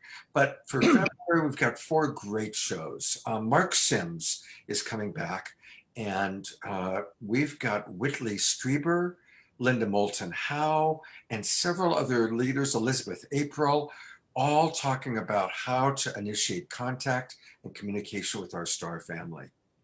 On February 13th, it's Valentine's weekend, and so we're bringing in some of the greatest teachers of love, including Margot Anand, who literally wrote the book on Tantra, and several other amazing teachers of love. On February 20th, it's time for Teresa Collins, who comes back. She does one show every quarter with us, and she's got Greg Braden as the keynote speaker, and we'll be learning more about global coherence. And then on February 27th, again, this is a wonderful show. Once every quarter, Jay sponsors a show on health. And we're going to do something all about the latest tools and practices for optimizing our health. And now Deborah will tell us about what we've got planned for March. And March, again, is going to be amazing. We always do a show of empowerment of women. It's one of our more popular shows. This time it's going to be feminine leadership changing our world, because that is what's happening now. And I've just been contacting some really incredible top feminine leaders. So that's going to be a powerhouse show. And then March 13th is going to be very special, understanding and communicating with our animal family, because I think a lot of us have gotten closer to our pets, and we really respect the animal family all over the world as part of what we need to honor and support. So we're going to be diving into that. March 20th, during the equinox and solstice, we always use those powerhouse portals to have amazing presenters, spiritual activations. So we will be doing Activating Together, the spring equinox portal. And March 27th, we're going to have another show on Indigenous wisdom. So we thank Jay so much for sponsoring that show. And he's also sponsoring the Animal Family Show. So thank you again, Jay, for your support. And I'm going to be posting the links in the chat room. And not only can you share it out, but you can actually gift a subscription to your loved ones. So I'm going to be putting a link in the chat room and on Facebook where you can actually sign up people and pay it forward and give them a subscription to Saturday Night Live. So we encourage you to do that and spread the love. All right. Thank you, Deborah. And Jay, putting the spotlight on you to introduce our next speaker. Thank you, Scott. Thank you, Deborah, and everyone who has presented so far. I love the way that we're going. And it's my pleasure to introduce our next speaker, Riddy DeCruz. She is the co-executive director of City Repair, which is a Portland nonprofit working on community development, permaculture, and urban design. We've been talking a lot about intentional communities and going back to the land, and something that could perhaps all be summed up in what we could call placemaking. And Riddy will be sharing about that, placemaking, the concept of placemaking, and placekeeping as a sacred responsibility to remember who we are and how do we do this in a good way. So Riddy, thanks so much for being here. Look forward to hearing what you have to share with us all. Thank you so much, Jayma. I am gonna go ahead and share my screen.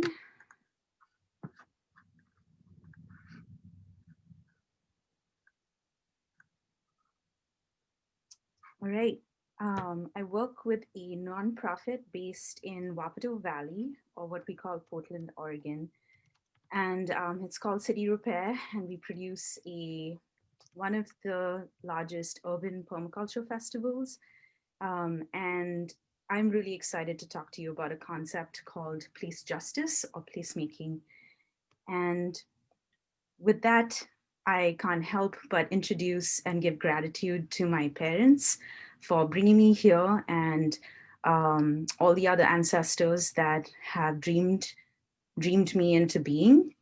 And then also in the middle is a picture of my little nibbling, my brother's daughter, and thinking about all the family that's to come, both blood and chosen. So I really want to give thanks to everyone who's contributed to me being here and me having a sense of place.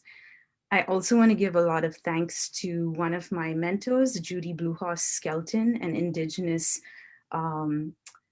place justice placekeeper, an herbalist, and someone who's taught me how to repair my relationship to land and to myself by cultivating a practice of deep listening. And then want to give thanks again to our bioregion, the Wapato Valley, the salmon, the beaver, all of our land beings that have been so beautifully and carefully tended to by the original inhabitants of this area, the Chinookan people, several tribes, and over 380 tribes that call this place home today.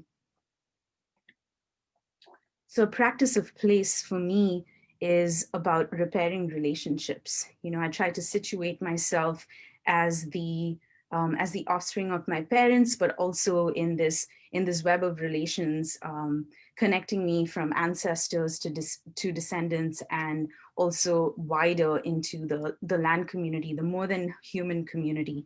And I feel like place, some human geographers refer to place as a physical location that's imbued with meaning.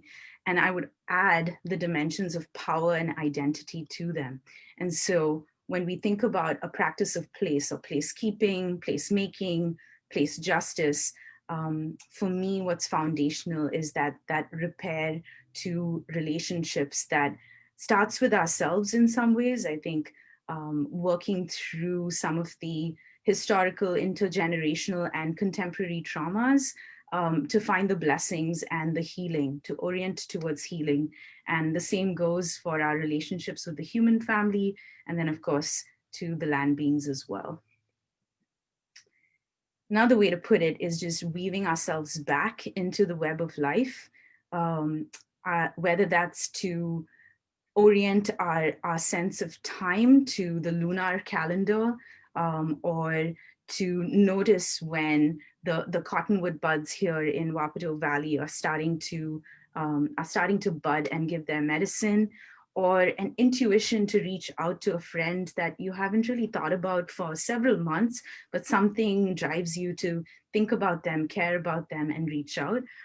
We are so much more connected in this web of life than I think that we often manage to give time to or to honor. And so for me, the practice of place is to return and reweave ourselves back into that relationship.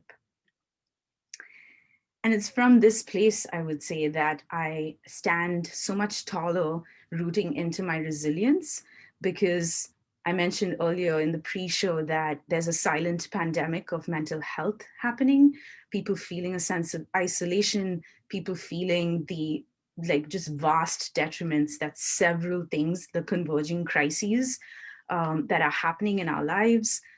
There's so many things that can cause more wounding. And I think that for me to tap into my sense of belonging, my birthright of being here, being alive in this time, and having a purpose, knowing what those instructions are, and not just feeling a birthright, but feeling a responsibility of mutuality to all of those around me.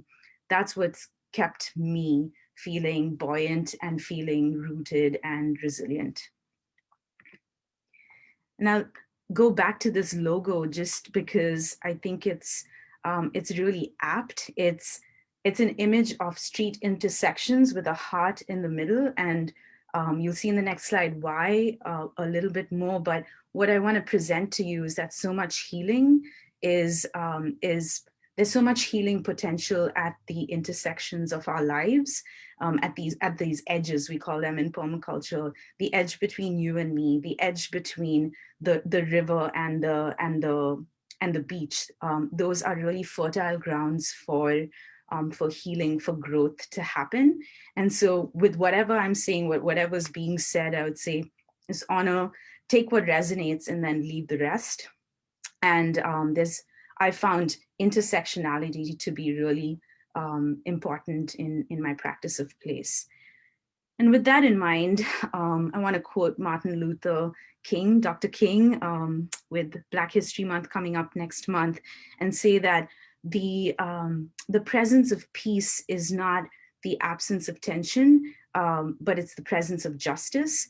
And so when we talk about place justice, it's really about uplifting, buttressing, supporting the sense of belonging, the sense of place for those of our family, those of our those people that have been so oppressed, suppressed, repressed by the current imagination, the current paradigms. And so whether that's, Black lives, Indigenous land back, interspecies, autonomy, self-determination, and honoring, there's so many ways in which that can look. And it could also mean some beautiful art on the pavement, but it's not so much what as it is how we do that. How are we weaving those relationships back? How are we putting the platform and the spotlight to those who have been so oppressed, for their imagination to really birth this new life, this new world that we all yearn for. And earlier today, I got to be with my cutie BIPOC, my queer, trans, Black, Indigenous, immigrant, and people of color herbalist family. And we went out to sit with the cottonwood and really feel into our sense of belonging, reclaim our sense of self, and sense of mutuality, and a sense of what it means, coming from different lineages, but we're here right now. What does it mean to be Indigenous to place? And how can that be vibrant, beautiful, restful, and so much more? And then let's not forget what the youth have to bring. There's a program that we've run with the youth in the front, and their imagination, I tell you, is just gives me so much hope, and teaches me how to be, I feel like I'm an elder in training. They keep me on my toes and hold me accountable. And so this piece by Nina Montenegro is titled Against Forgetting. And it's a tree, if you can't tell, it's a tree and a fingerprint, a human fingerprint. And I think that the blueprint for what we are meant to bring is within us. And so for placemaking, there's all this stuff that we can do in public space and out there in the world. But I really am wanting for us to think about what happens here in our inner worlds and how we remember how to be in relationship with each other in a good way. And so with that, I'll just share again. I work with City Repair and several other groups, and we really believe in repairing our relationship to place being so important to finding resiliency during these times. Thank you. Well, thank you, Reedy. I want to just appreciate what incredibly important work you're doing. And I'm actually going back to your promotional postcard here for a moment. Listen to what it's all about: repairing relationships to ourselves, each other, and the land at the intersections of creative, environmental, and cultural justice. cityrepair.org. This is really important work that you're doing, Reedy, and I really hope that a lot of our viewers will take down your website and take a look at what you're doing. And I'm appreciating you very, very much. Thank you. Thank you, thank you, thank you. And here is, I'm gonna do this real quick. Here we go.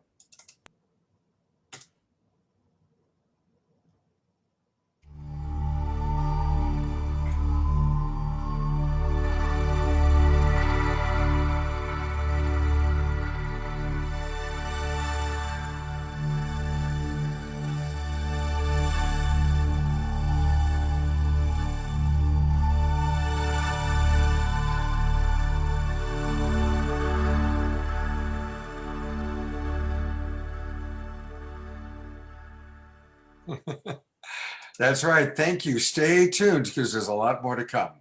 Take it away, Deborah. Thank you, Scott. So now I get to bring in some music, which always helps to continue to raise the vibration.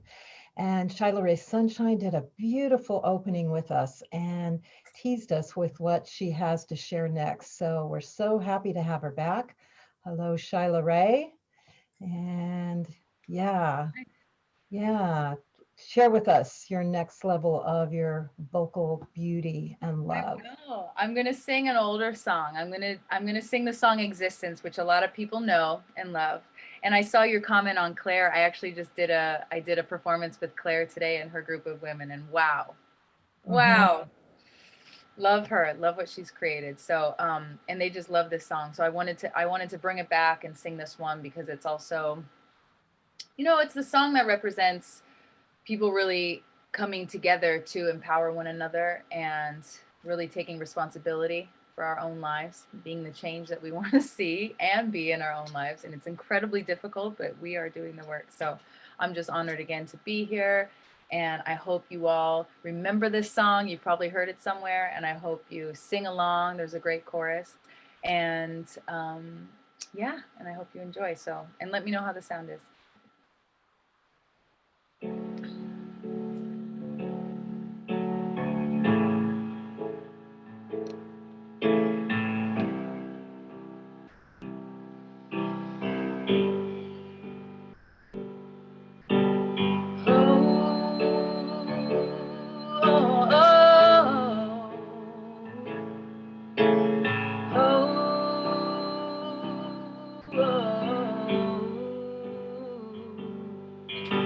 Stepping out of righteousness and recognizing oneness. No separation of you and I have bettered this. We are playing one game. Everyone wins the same. I allow all things to exist today.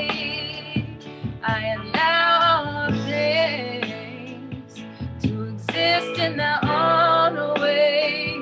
I exist in my own way. And I am a powerful creatress living in the matrix, the source of all wisdom in this bliss queendom. We will all manifest, we will all rise, raising our consciousness, opening our eyes. We can do anything as long as we try. Whoever said that the limit was the sky? I have a dream and I'm living it every day, learning not to let my fears get in the way. Oh, and I'm reaching to myself and oh, a smile for what I'm feeling. Know that you are God and God is love. So when you pray to above. And when you pray below. When you pray, you can pray to yourself because you know that you are so powerful, and you are the one you've been waiting for. You are so powerful, and you are the one that you've been waiting for. Wanna be aware of, but nothing to be scared of, cause we have a relationship with spirit, guided by the instinct, intuition. Don't think that you are living this life alone. Oh no, we were born into a world so fast. We got to slow down and not move too fast. We have been given the gift of life. Blessed are these days and sacred are these nights. Oh, and I'm reaching in my soul. Oh, just to find all that I know. And we are part of a circle of family. And how long will it take for us to see? And how long will it take for us to be? And what more could we possibly think we need? Just pray. We are so powerful, and we are the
Yay! Wow.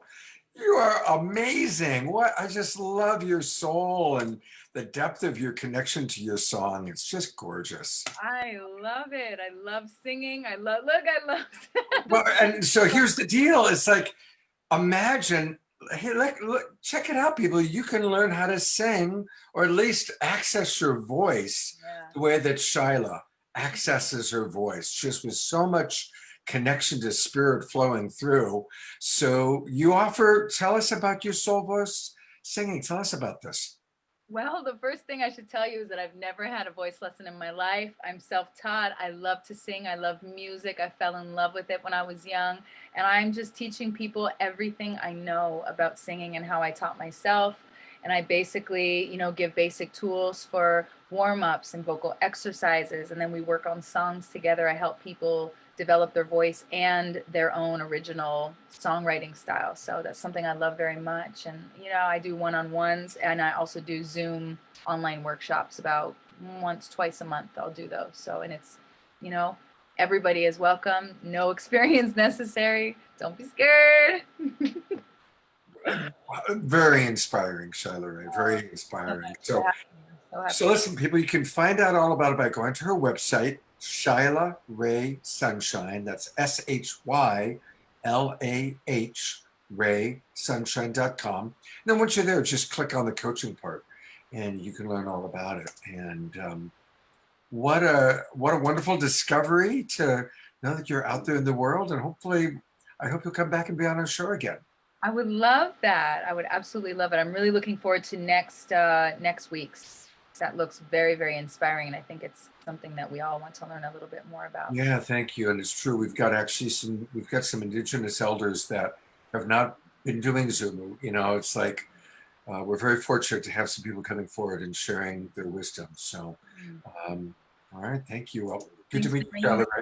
Lots of love to everybody. Have a beautiful night. Have fun and sing. Absolutely. Hey, J-Ma, you've done a great job bringing in all these wonderful people. And I think you got somebody else to introduce now. Yeah, thank you, Scott. I am really happy to introduce my old friend and good colleague, Marisha Arbuck, on the show to talk about some very practical things we can do and leave you very inspired to what you can do in your backyard. Marisha is an internationally recognized permaculture teacher, designer, and speaker based in Portland. She teaches an online permaculture design class through Oregon State University. And for as long as I've known her, I have just been so inspired at all the things and foods and medicines she can make from her backyard. As just one of the many things that you can do, Marisha. Thank you so much for being here with us tonight. Thank you, Jay, for inviting me. And big thanks to all the other speakers and singers and everyone who's been joining us for the show. I'm really glad to be here with you.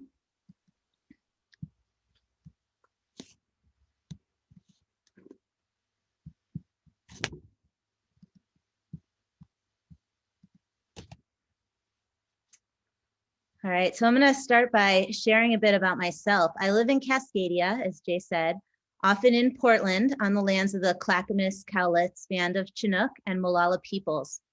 I also call the Olympia, Washington area home, which is home of the Nisqually people, as well as Oakville, Washington, which is home of the Chehalis people. My people are Ashkenazi Jews from Eastern Europe, or Yids. The picture on the right shows my father, who is the baby in the picture, with my grandparents and my aunt. The pictures were taken just after they had escaped the Holocaust. My dad was born in the displaced peoples camps. As their descendant, I spent my life learning about my ancestors who were murdered in the Holocaust and considering the political context that led up to the scapegoating of the Jewish people in Eastern Europe. When people fear for meeting the needs of themselves and their families, it is so easy to blame the other. I grew up wondering how we create our lives to meet our needs and how to avoid the uncertainty that can cause competition for resources, which often results in scapegoating. Many of us may recognize the relevance to what we have seen unfold in the past couple of years. It is important to recognize that scapegoating is divisive and harmful, and it comes from feelings of scarcity and lack of control. As we reckon with the global situation we all face now due to the coronavirus, I believe that we need to reflect on our global economic system, our reliance on resources from other places, the hidden costs, and the various factors influencing climate change. Climate scientists have predicted pandemics if we don't change our habits. I believe that Corona may be the first of many pandemics if we are not able to shift our habits to care for this planet and all people and species on the planet, recognizing our interconnection. The slide on the left shows it's from the United Nations, and it shows the various factors that have led to the emergence of the coronavirus. Corona is not the first zoonotic disease that has been affecting populations in recent times. Other zoonotic diseases include SARS, Ebola, Zika, and Lyme. All of these diseases are linked to the loss of ecological habitat for animals, resulting in the ability of disease to jump from animals to humans. We need ecological buffers. I believe that the climate scientists are accurate in their predictions. It is time that we recognize our interdependence on the natural systems of this planet and shift to an ethic of restoration in our culture. I have been fortunate to work with many indigenous cultures through my travels and inquiry as a permaculture teacher. This picture here shows a group of students that I worked with from the hill tribes in Vietnam. This is with the Farmer Field School Hepa and Speri. Indigenous cultures tend to have a high ecological ethic as they recognize that their well-being is deeply connected to the health of their environment. By deep knowing of their place, Indigenous cultures all over the world demonstrate how we can design our lives to meet our needs based in the understanding of our place. In the colonized world, we may call this permaculture design. Permaculture design is a modern term that asks us to come home, to inhabit our place, and to design our lives based in the context of our place. One thing that COVID has taught us is that we are all interconnected. My hope is that we can shift how we live our lives to reflect on this meaningful lesson of this time. I think that our current situation with the coronavirus begs of us to search for insight into the answer to this question. How can we meet our needs without depleting our resource base? I encourage each of you to look to the place-based strategies of Indigenous people to discover how you can plan to meet your needs, the needs of your household and of your community, while participating in a movement of regeneration and deep respect for the ecological functions provided by the diversity of species on Earth. This is a picture of my urban backyard in Portland, Oregon. On our city lot, which is just average size, we grow about 85% of our food. We grow many medicinal plants. We have plants for enhancing ecological functions, meaning that they have qualities to help stabilize and enhance the environment. There is always a flower in bloom for pollinators, and many species of birds are attracted and fed from our garden. As the plants grow, I propagate them on site and I sell them in my neighborhood scale plant nursery. While I'm not proposing that everyone needs to enhance diversity in their yards to the degree that I have, my goal of this presentation is to offer some ideas of how you can join in on caring for the earth by the way that you interact with your place. Wangari Maathai calls for an ecological imperative. She says we have a responsibility to protect the rights of generations of all species that cannot speak for themselves today. The global challenge of climate change requires that we ask no less of our leaders or of ourselves. Wangari Maathai is one of my heroes. She's the founder of the Greenbelt movement in Kenya, and she won the Nobel Peace Prize. She mobilized the women of Kenya to plant over 51 million trees to reforest their country. She taught women how to grow the trees from seed and created bioregional plant nurseries. The trees were selected for both ecological functions and for yields that would support the needs of the household. Trees can provide food, medicine, building materials, food for domestic animals, and fuel. This enhanced the resiliency of the women involved in the endeavor, as well as stabilizing the environment. Plants provide so many things that help to stabilize our environment. Plants help stabilize the climate by cooling the land. Their roots help to stabilize the soil, preventing erosion. Plant roots help rainwater infiltrate into the soil, preventing flooding and enhancing resilience in case of drought or fire. By dropping leaves and through root exudates, plants help to enhance the nutrients in the soil to share with the plant community. Plants also drop seed to reproduce themselves. By having the land covered with plants, weeds and rampancy can be discouraged.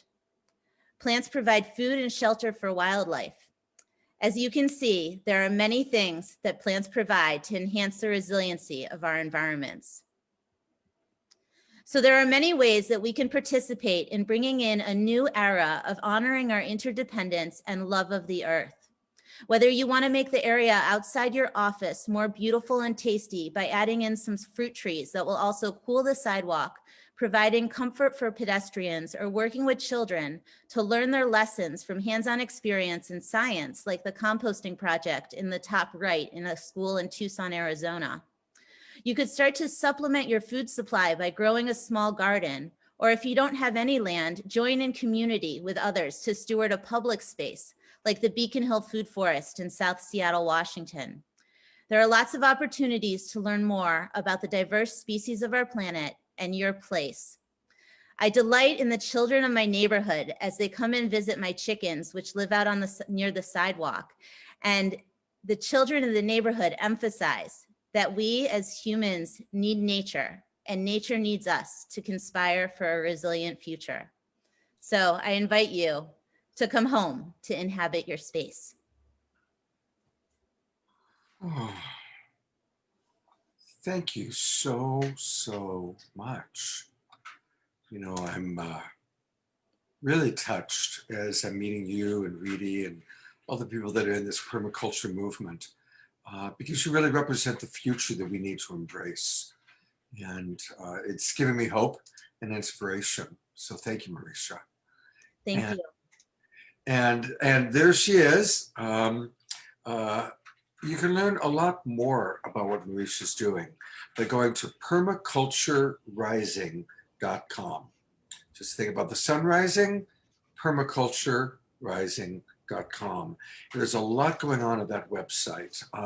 Lots of classes on how to grow your own food and even create food forests, and just all the things that we need to start doing to create the kind of sustainability we want to have on our world. So, thank you very much, Marisha, for what you're doing. Thank you. Thank you so much for having me join your show. Yeah, and again, thank you, Jay Ma, for creating this show, and all the amazing people that you've brought on. Really, I'm touched, inspired, and kind of in tears, actually.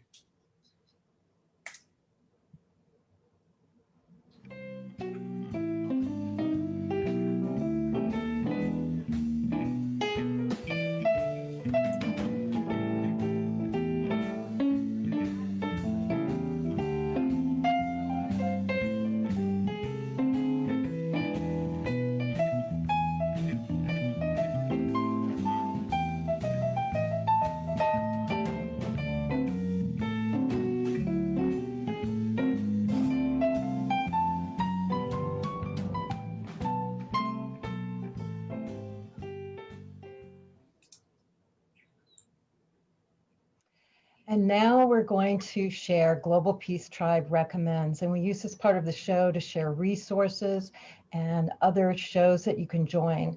And I want to start by honoring and sharing a company that's been around for 40 years and has seen the importance of what we're sharing here tonight and provides alternative housing, alternative structures, and all kinds of ways. And I'm talking about Pacific Domes. I want to honor its founder, Asha Deliverance. She's not able to be with us here tonight, but one of her members of her team, Blair Lockett, is going to come on and join us and share about Pacific Domes. Hello, Blair. Thank you for joining us. Hi, Deborah. Thank you for having us. Thank you so much.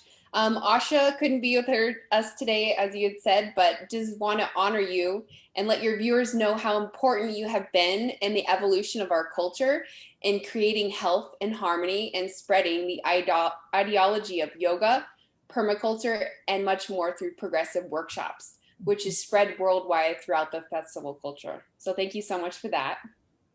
So for 40 years, Pacific Domes has been designing award-winning shelters that are engineered to be energy efficient, easy to install, and very durable.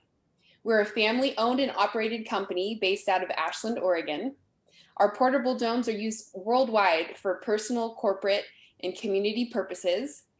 Each dome type can be customized through feature placements, size, color, and cover type. Great. And I know we had a lot of domes at Harmony Festival. Asha would bring them down and really grace us with that. Can you share more about the domes? What kind of domes you have? Yes, we have dome homes, greenhouse domes, event domes, and playground domes. So within each category, we have different uses. For example, we have dwell domes, which can be used as a house in your backyard as more space, for offices, an office or a studio, a guest house. We have glamping domes, which provide a futuristic resort protected from the elements. Eco resort domes, base camp domes. The domes are really easy, packed into remote locations. Healing domes. Domes have a harmonic resonance that is backed by Vedic architecture known as Vatsu that create harmonic resonance through their shape and an energy of health and harmony, which is really cool. Yoga domes, emergency shelters for disaster relief. They can be used for warehouse purposes, distribution centers, kitchens, classrooms, medical centers in times of crisis. They provide safe, long-term, and weather-proof shelters for displaced families. Also greenhouse domes.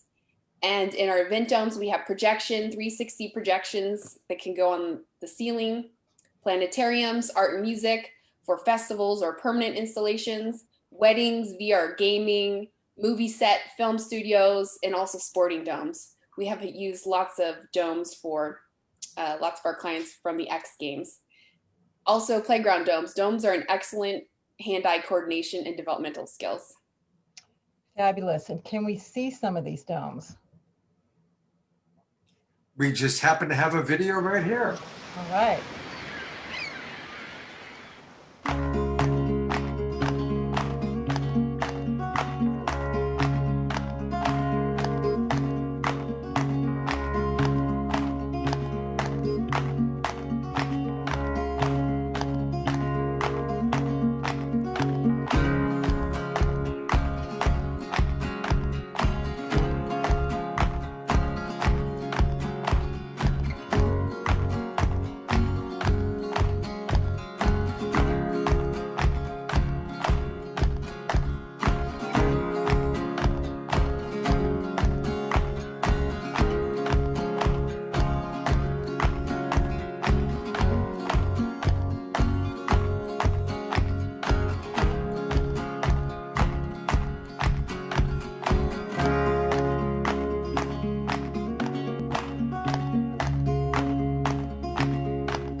Wow, that's an education, all the amazing ways that domes are being used, especially in this incredible time. So thank you, Blair. Thank you, Pacific Domes. Thank you.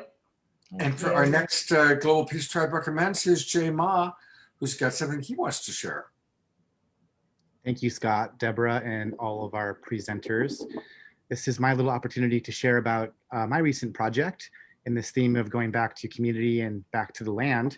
I just wanted to share with people, that's what I've been doing for the last couple of years. I have moved to Eugene and started a farm and wanted to share with people about that.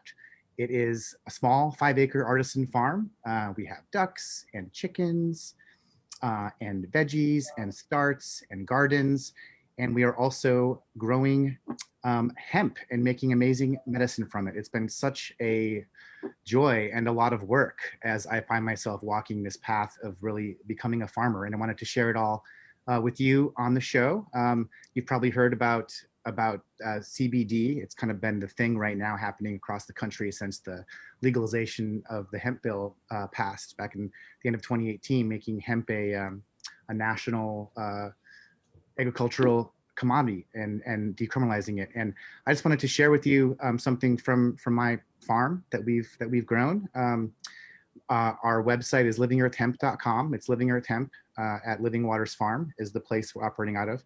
And for anyone that is interested, this is an opportunity for you. If you are looking for CBD products, we are growing them and making them here, and wanted to offer a special to anyone who is on the show presently or will watch it in the future to check us out. If you're looking for high quality CBD, it's a great thing to have right now for so many reasons, especially with the anxiety of the pandemic happening right now.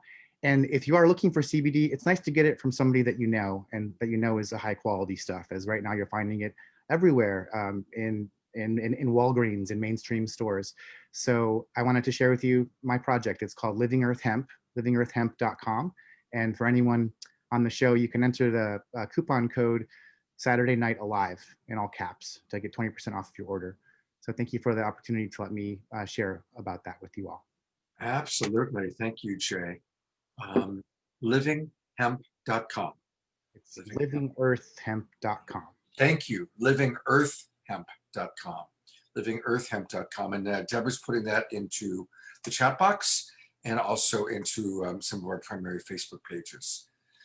So we all met Jerry a little bit earlier in the show.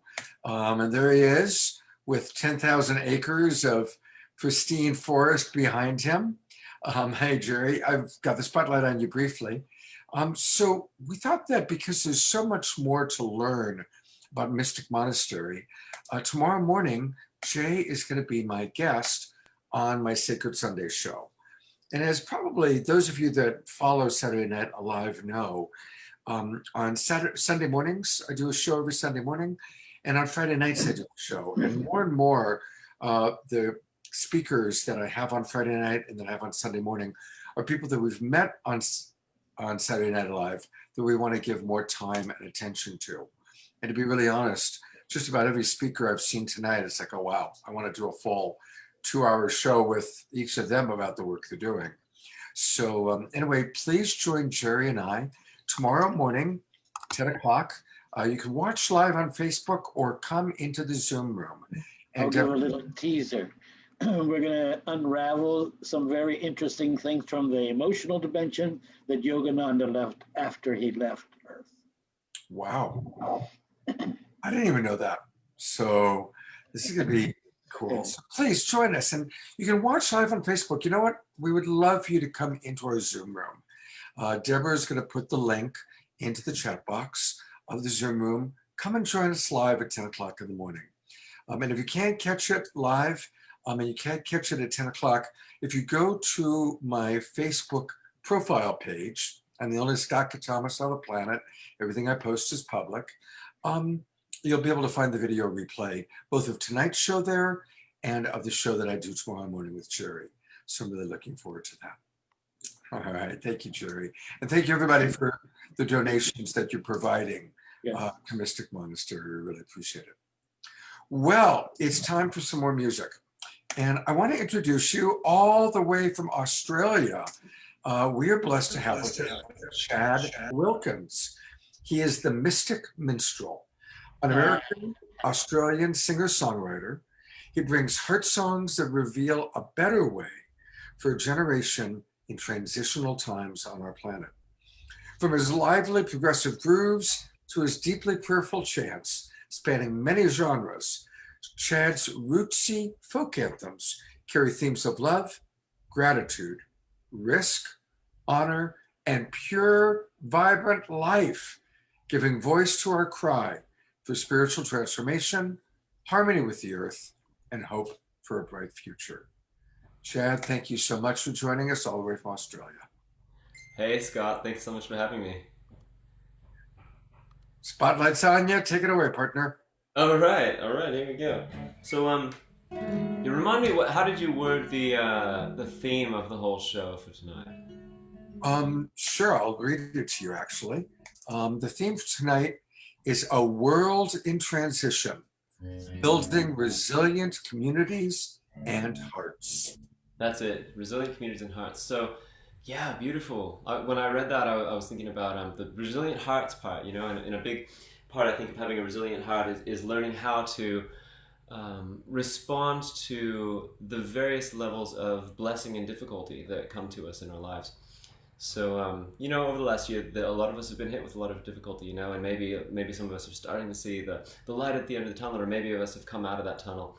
But I'd like to sing a song called Song of the Dawn. And what this song is about, it's about being able to sing the song of the dawn even in the dark of the night, and also to really get all that there is to get out of difficulties in life too, whenever something difficult happens to us. Because there's a lot of lessons and blessings hidden in the challenges that come in life. And so there's a challenge in this song to feel it hard and feel it all the way. So you don't have to come back there again, but get it, you know, get the lesson out of it. So yeah, anyway, this song is called Song of the Dawn. Can you hear me good? Is it all coming through clear? Sounds great. Cool, all right.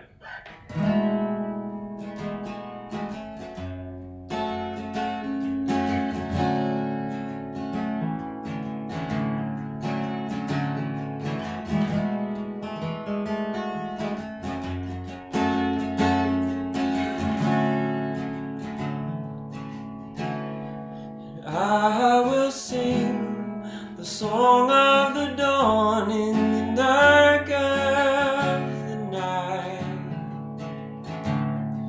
Yes, I will sing when the morning takes too long. I will bring my own light. I will sing the song of the dawn in the dark of I will sing when the morning takes too long. I will bring my own light.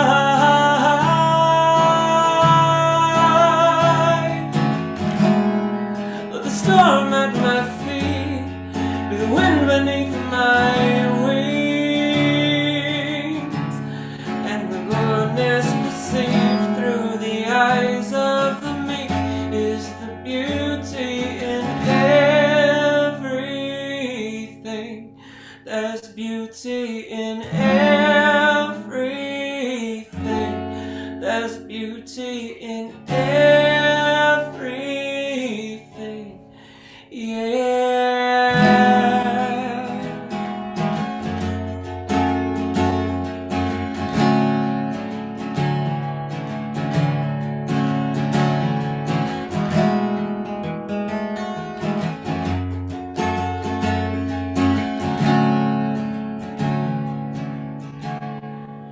I will sing the song of the dawn in the dark of the night. Yes, I will sing when the morning takes too long. I will bring my own light. I will sing the song of the dawn in the dark of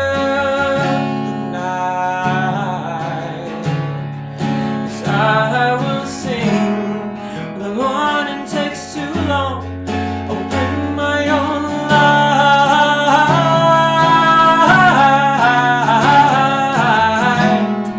And the powerless thing is the way that we see,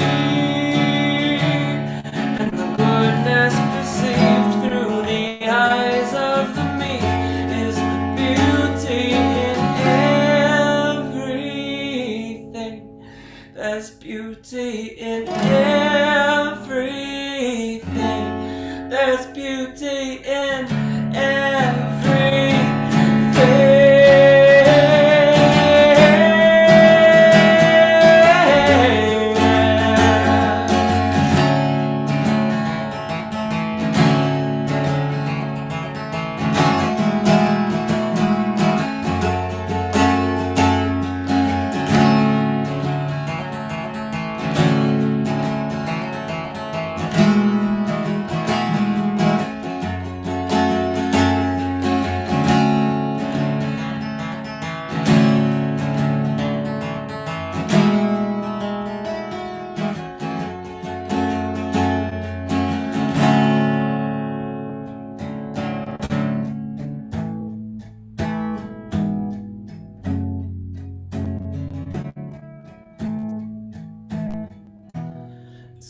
if you have to feel the pain, feel it hard and feel it all the way, so you don't have to come back there again. There is a reason why it came. Ah, there is a season for the rain. So if you have to feel the pain, feel it hard and feel it all the way, so you don't have to come back there again. There is a reason why it came. Ah, there is a season for the rain. Yeah. And the lesson is the blessing within the pain. And there is a message in the test that's coming around again. And this is the way you will see the light. So learn to sing the song of the dawn in the dark of the night.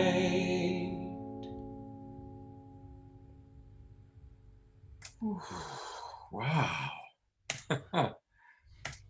Thank you so much. That was just very, my heart's just is like so open hearing you. Thank you. Thank you. This is Chad's first time on our show. And wow, I certainly hope he'll come back. You can find out more about him by going to chadwilkinsmusic.com, ChadWilkinsmusic.com, music.com, chadwilkinsmusic.com. There's a lot going on there, a lot happening on that website. So definitely check it out. And boy, I know I want to hear more of your music. Thank you, Chad. Thanks so much, Scott. Thanks a lot for having me on the show. Many blessings, everyone. Yeah, it's beautiful. Thank you very much. You know, I also want to, I did get a chance to go to the website for JMA, and JMA really has done so much for this show tonight. So this time I want to get it right. This is JMA's website, livingearthhemp.com. And so definitely go to the website. I am 21 or older. And so once you open it up, there's a lot going on. And that's where you can order his products. Yeah, thank you, JMA, for putting together this show. You know, it's just so important. You know, I'm reading a lot of comments from people talking about how inspired they are by the show. Well, let's show our gratitude to all of these people by supporting them. Let's support our musicians. Let's support JMA. Let's support the consultants and the people that are putting this show together. Let's support Jerry and the Mystic Monastery. You know, we are the Global Peace Tribe, and as much as we can keep the money within our Global Peace Tribe, that's one of my favorite political statements, is keeping the money within our community. So let's all remember to do that. And most of all, let's be grateful. It's so important for us to live our lives in gratitude.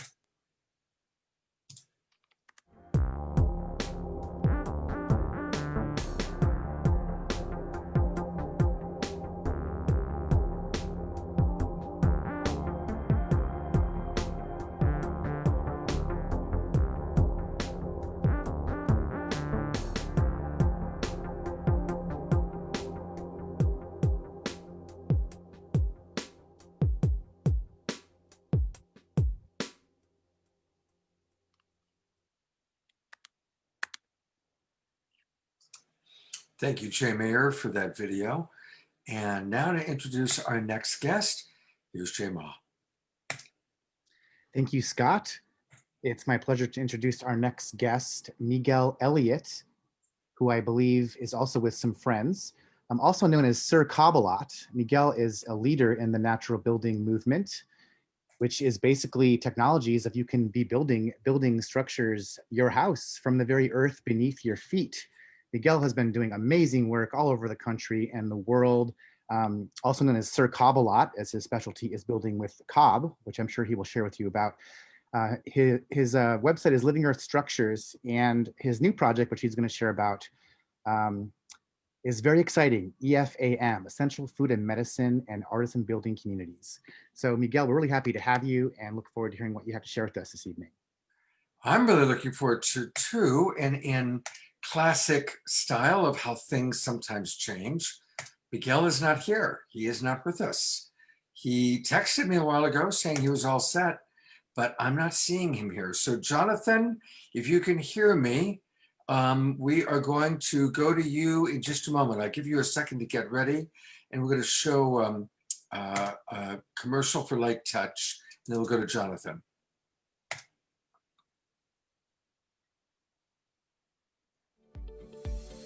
Here are some examples of Trish using Light Touch throughout her day. Thank you for transforming my relationships. Thank you for the most divine relationship. Thank you for spiritual wellness. Thank you. Thank you. Thank you. So let's all remember to practice Light Touch.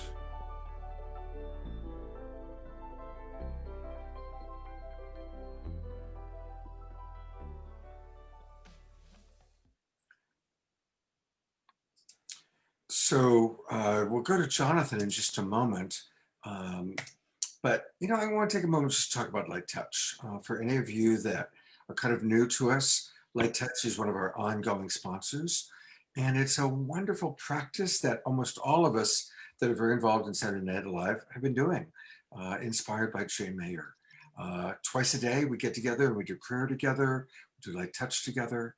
So it's a wonderful, wonderful practice and something that we really appreciate. So thank you, Jay. Thank you, Light Touch. And I think what we're going to do is I'm going to go to Shay, and then we'll go to Jonathan, because Jonathan needs to prep a little bit. So I don't know what happened to Miguel. Miguel, if you end up joining us, we'll put you on towards the end of the show. But I am now really happy to come back to this beautiful being. Shay is a remarkable transgender musician who really blessed us previously with one of his songs. And I think he's got a little more for us. And I think his internet is better too. So we get to have the complete Shay experience. Take it away, partner. All right, so this next one's called Water is Life. And it's not out just yet. Soft released it. Went down to France to rewire some neural pathways, work on some healing, and play some music. So went down to this Paleolithic cave called Lascaux 2 and saw how our ancestors painted this creation story, and wanted to give thanks to the fact that water is life a couple years later after Standing Rock, and this is Water is Life.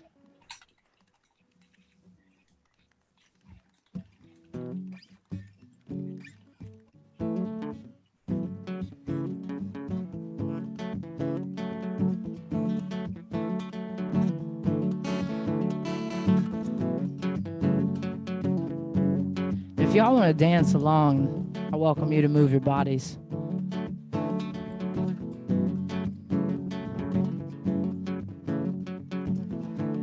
I see you down there, Bishop. Hey, Lord, may you run.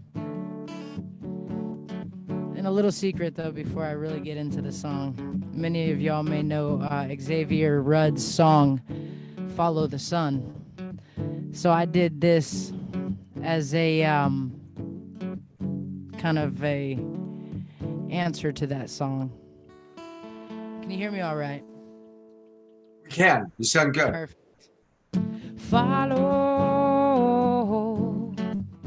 the sun, follow the sun, and listen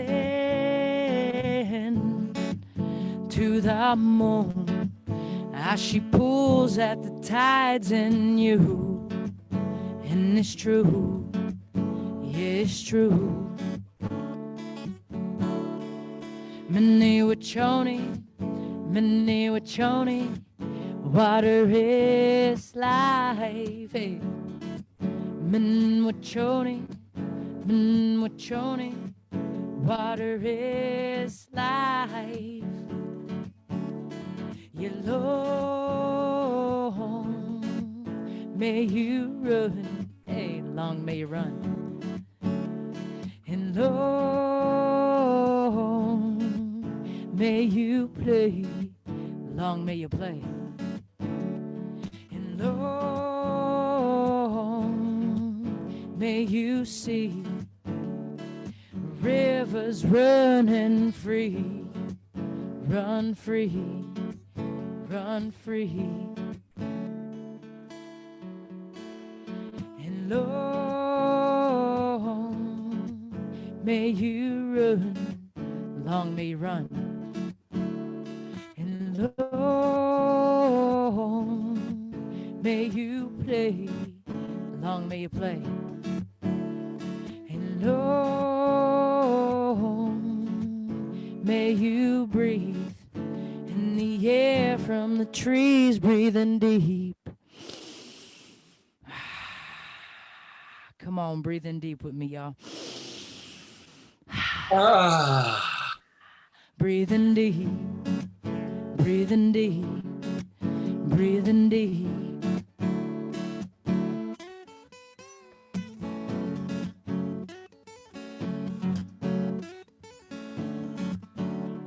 Yeah, Bishop. Hello.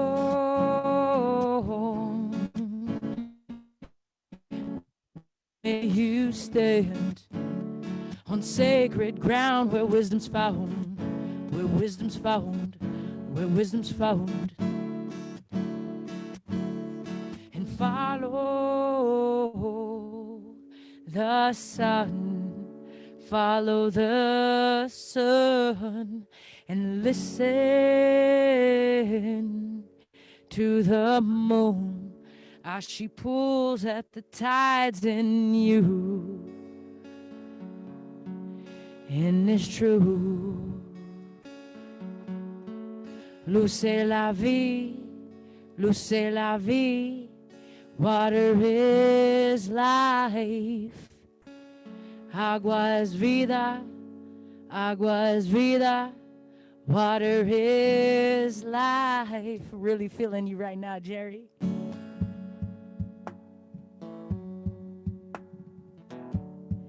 Feeling you, Jay. Both you, Jays.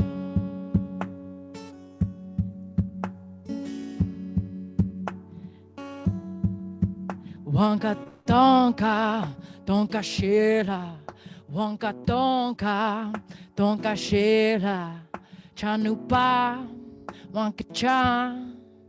Maya kuelu, Maya kuelu. Pilamaya hela he, pilamaya hela he ya. Ah hey yo, hey ya, ah hey yo, hey ya. Hey ya, hey ya, hey. Grooving with you, Grace. Hey ya, hey. Hey ya, hey. Wanka tonka, tonka shera. Wanka tonka, tonka shera. Michozani waya, maya kuero. Michozani waya, maya kuero. Pilamaya, hela he, pilamaya, hela he ya. Ah hey yo, hey ya, ah hey yo, hey ya. Hey ya, hey ya, hey. Hey ya, hey.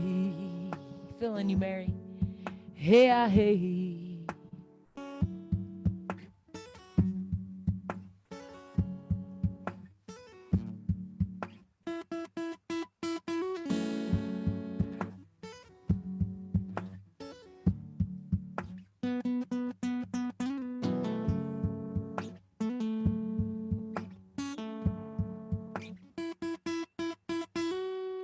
L'eau c'est la vie, l'eau c'est la vie. Sing it with me. Water is life. Agua es vida, agua es vida. Water is life. Min Muchoni, water is life. So follow the sun, follow the sun, and listen to the moon as she pulls at the tides in you. Thank y'all for having me. So honored. That song ain't out yet, but I did just let out a new song called America, which was a contemplation that happened while I was overseas.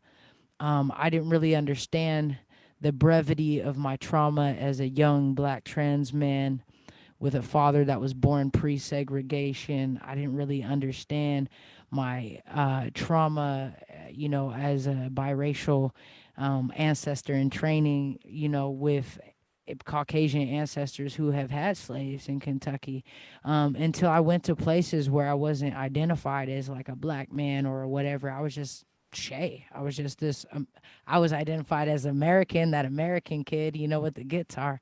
But then I came back here, and I wasn't able to relax in ways that I did overseas, and that really hit me. So I just wanted to touch on that to invite y'all and share with y'all that song America is out on Bandcamp, and it's really just a contemplation and a notice and a call for justice and peace and more of this, more of community, and more of honoring treaties that we write within ourselves and that we write with land, like down in Puerto Rico, like we write with land up in Eugene, Oregon, and that we write with our communities. So I just wanted to share that that's out there, and this song will be out there hopefully in 2021, but I gotta honor some treaties within myself first. So thank y'all for having me here. Well, thank you, Shay. And I've actually clicked on, so we're now seeing kind of your amazing website. And one of the things I didn't get a chance to mention, I didn't talk a little bit about his background, but Shay was awarded the 2016 Rising Star Award by Black Trans Men Inc. And he has shared the stage with so many renowned LGBTQ artists. He was even featured on the Showtime hit series, The L Word. So he's really been out there in wonderful, wonderful ways. And, thank you for the work that you're doing. Thank you for the being that you are. And again, I'm Real going quick, if I may say, I just want to say thanks to having me here. And Jerry, low-key, I'm feeling you. I want to connect with you. I want to see how, I don't know when I'll be in Puerto Rico, but how I could get my hands on your land and, you know what I'm saying, do some no-till farming and some water mitigation. I'm good with a shovel, man. I got that in my ancestral DNA, bro. you got to unmute yourself, Jerry. You're muted. Jerry? You're welcome. Anytime you can come, we'll find a place for you. And here it is, the power of this amazing show. We've got people all over the world meeting each other, connecting, different ages, different genders, different, generations, all coming together. And I think that that's one of the things I really, really love about this show. Very, very cool. All right, Miguel and his band of friends are with us. So Jema, you get to do introduction of Miguel, take 2. Okay, Miguel, glad you could make it. Thank you for being here. And thank you for all of the amazing work you have done being a pioneer natural builder of building with the earth, teaching people how to build with the earth beneath their feet. Your company, Living Earth Structures, and I know you've done just so much beautiful, amazing work, from countless ovens to buildings to all the creative projects that you've done. And I think it's really appropriate if we're here talking about building communities and actually physically building the buildings that we live in a really amazing way. So thank you for being here with us, and we'd love to hear what you've been up to in your latest project. You got to unmute Miguel. Okay. So, hi. Glad we finally got on. Sorry about that little glitch there. So yeah, I'm Miguel Elliott, also known as Sir Kabbalat, and this is my friend. Hi everyone, I'm Xochitl Bernadette Moreno. I'm the co-founder of EFAM, or Essential Food and Medicine. Mm-hmm. And I'm Dimitri, and I'm just here to help, guys. Yeah. We have the other co-founder of EFAM. This is Ashel Eldridge. Hey, what's up? What's up? Great show. Okay. And we have Sequoia Hansen. She is a resident, and Dimitri are also residents of Wood Street, of the community that we serve, that you'll get a chance to learn a bit more about in our GoFundMe video. Do we have the ability to do a screen share?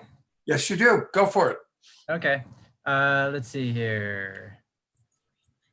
It's that green button. Okay. So we're going to talk to you all a little bit about what we've been up to with the Cob on Wood project. We're supporting an amazing community that is really a picture of resilience. And you get a little bit of a chance to see what we've been up to.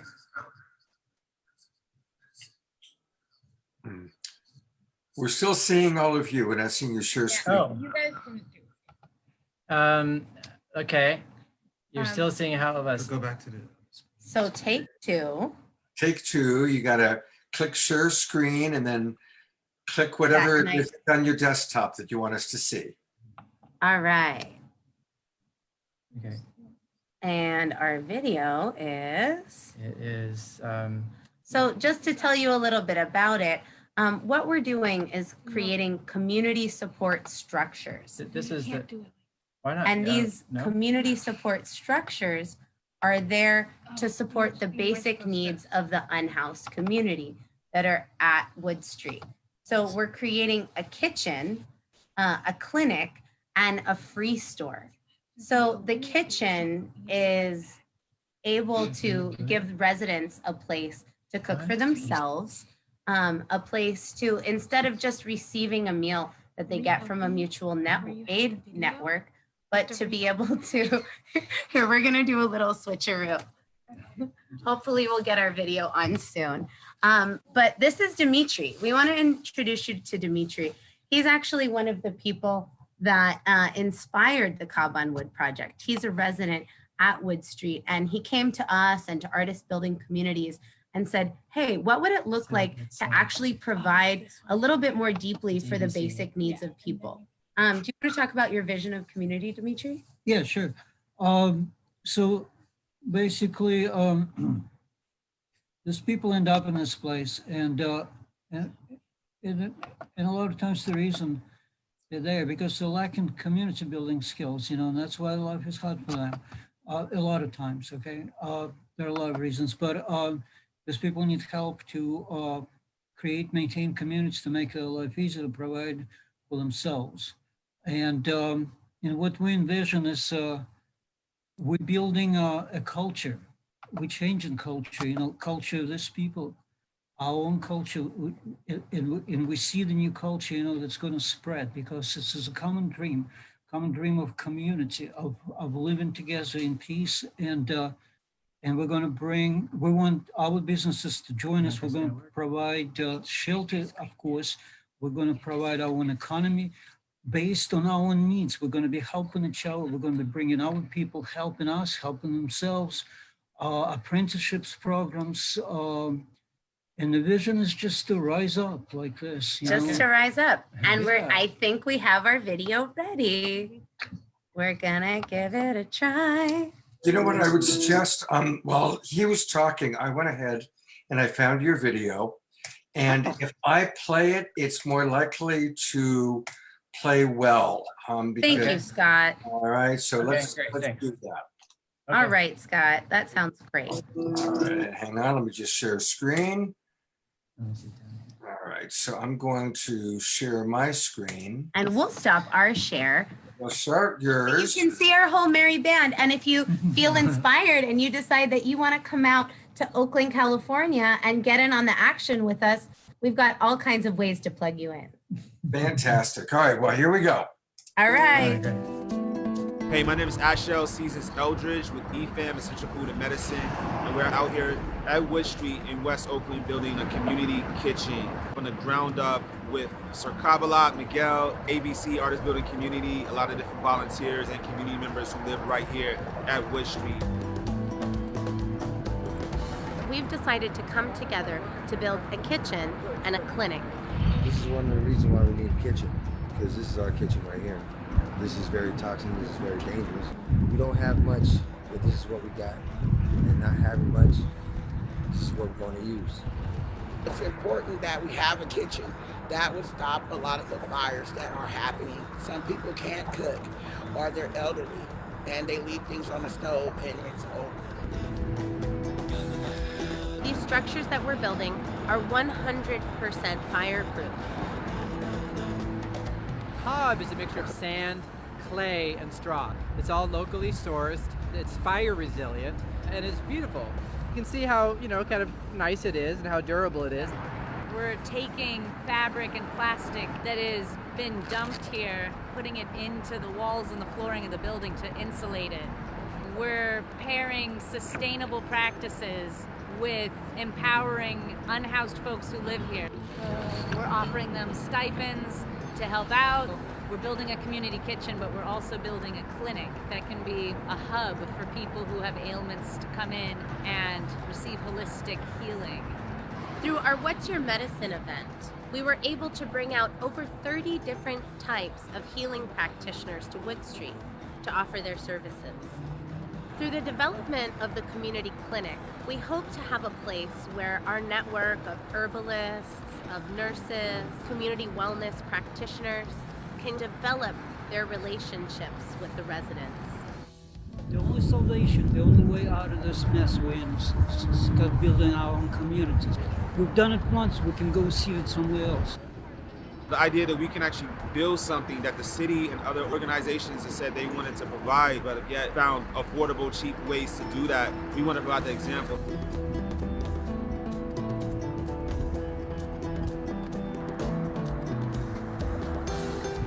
We're building a seed of a culture. That's what we do. We plant seeds of justice today for the future generations. We need your help. We need building materials. We need your skillful hands. Donations, anything that you can spare. Wood Street is like a home to me. It's another community that basically look out for each other, because I ain't got nowhere else to go sometimes.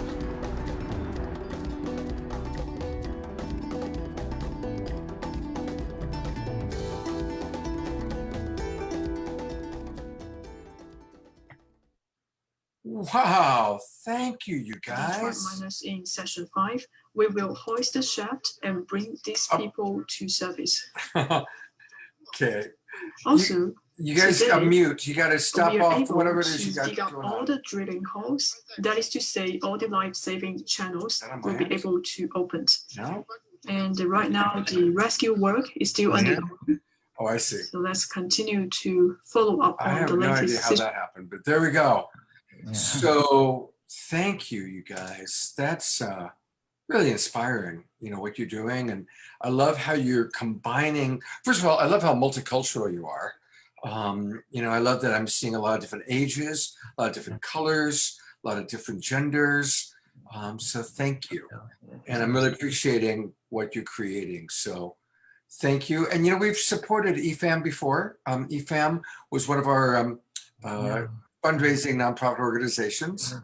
And I love as I'm talking, you saying, no. So I'm going to put the spotlight on myself and mute you guys. But thank you. Thank you for the wonderful, wonderful work that you're doing. We will put into the chat box how people can support you. Thank you. And now we've been talking about it for a little while. I'm going to turn over to Jay Ma, who's going to introduce our final speaker for the night.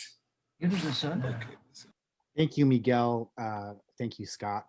And it's actually looking like there's another bit of a little kind of last minute shift with our speaker. I'm been getting this transmission from, maybe it's kind of the Star Nation, some interdimensional thing, which I know it might be somebody might be a distant relative of Deepak Chopra. We know has been on this show, but I think it's coming from that there's a in response to this global crisis, to this articulation we've had, this theme of community, the crisis that we're in, that there's a being coming through Deep Hugs Chakra, who I'm getting will be coming through at the request of if we all could do a collective yum together, like an om, but like a yum. So if you will just roll with me on this one here. Okay. Come on, everybody. Let's all do this. Everybody at home. We'll do it on 3. Ready? We'll do a collective yum on 3. 1, 2, 3. Yum. Yum. Wow! Well, hello there! Well, hello! I know you've summoned me. Yes, you have. I heard the call. Yes, it's only in crisis that I am called to the surface of Earth. That is correct. My name is Deep Hug Chakra. That is true. And I have been busy. Yes, the world is in crisis, as we know, and I've been summoned many times to the surface recently. It was years and years that I didn't come to the surface. Yeah, I was having fun down below, and that's fine. But recently, whoa, I'm here a lot. But that's okay, because I've got something very special for you today. Now, I would like to share with you something in my native tongue. You guys know my native tongue? It's right there. No, for real. I'm going to share with you a special poem, an incantation. That's correct. A very special old wise proverb in my native tongue. Now, you may not understand it right away, but if you feel what I'm saying, you can understand what I mean. And if you don't, I will translate. So, go something like this.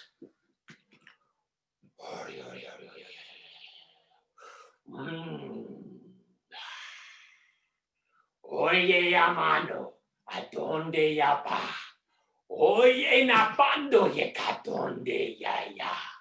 Ole chapo, adonde ya la?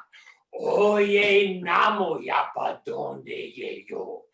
Oyak, randa kapande yoyak, rakapapadande yoyak, rampapadonde yo, a donde ya, donde bakataka donde ya.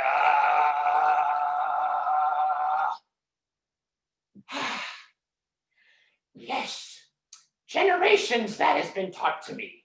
It is true, and I will very much translate this for you. Goes something like this. If you choose east, the air, it will flow. Or maybe it's the south with the fire from below. Perhaps it's the west with the water as your test. Or maybe it's the north with the earth that'll suit you best. Whichever direction you may choose to go doesn't ultimately matter, as you know, as long as you always follow your heart. You'll know inside that you're playing a part of a transformation all across the nation, a cultivation of imagination, the manifestation of a strong vibration with the unification of all our relations. Yes, our relations. All of our relations. I'm talking about the 2-legged, the 4-legged, the 6 and the 8. From all the small to the very great. I mean all of the living things on this planet. We must honor them all. Yes, that's right. From big to small. Yes, I'm talking about our relations. And the most important relation of them all is our relation with ourself. That's correct. We need to be treating our bodies like a temple that it is, by what we put into it and how we treat it. So I'd like to share a song to remind ourselves of the practice that is important of how we treat our bodies every day, if you can. It goes like this. I wake up each morning and I look to the sun. I do a special pose called salutation. This is yoga. Y-O-G-A, yoga. Yo, yo, yo, yo, yoga. Block straps and chairs in Iyengar. They're really helpful when you can't reach this far. This is yoga. Y-O-G-A, yoga. Yo, yo, yo, yo, yoga. I reach up to the divine spirit, God, Allah, Jah Rastafari, and I open my heart. I bend to my toes and let out a fart. This is yoga. Y-O-G-A, yoga. Yo, yo, yo, yoga. There's a little green man who teaches a course. He does know to stretch, but he uses the force. His name is Yoda. Y-O-D-A, Yoda. Yo, yo, yo, yo, Yoda. Yes, yes, a little fun, little rhyme, a little song every time to help us do the right thing to our temple, see? Yes, because in all good relations, we must be in good relations with ourselves. And so that is my reminder to you, not only to eat healthy and to treat our bodies with a little stretch. Yes, that's right. Now, I know that there's something important also, the relation that we have to ourselves, but to our larger planet. So if I could share a pledge, perhaps you would like to make the pledge with me. Now, it's only if you feel the words, but if you do, you can repeat after me. I pledge allegiance to the earth. I pledge allegiance to the earth for all the life that she sustains. For all the life that she sustains. One planet in our care. One planet in our care. Irreplaceable. With sustenance and respect for all. Sustenance and respect for all. Yes, very good. Now that is a pledge I think all citizens of this planet could make. One without borders. One that honors that we are beings from this planet. Now, as my final share, I'd like to consider this. Now, I know we just went through a tumultuous election here in the United States of America, but I would like to offer up a little something. In 4 years, I would like to be the last president that ever happens in this United States, because if I'm elected, I would replace the presidency with a council of grandmothers, because we need to honor and return the matriarchy so that we can balance the hundreds, if not thousands of years of patriarchy. So I would be running on a platform that is representative of all colors, genders, and race. And this is my departing share. I'm running for office on a simple platform. This corrupt administration has got to transform. We don't need the Homeland Secret Police. We need to join our global neighbors working for peace. The first thing to consider in our country's rebirth is to make all our decisions with a reverence for Earth. Yes to clean water, clean air, and good food, because tampering with things like GMOs is quite rude. Thank you very much. I'd like to share a very special thanks to all of you over there at the Saturday Night Alive. We'll see you next time, and I'll go out and rise to my higher self.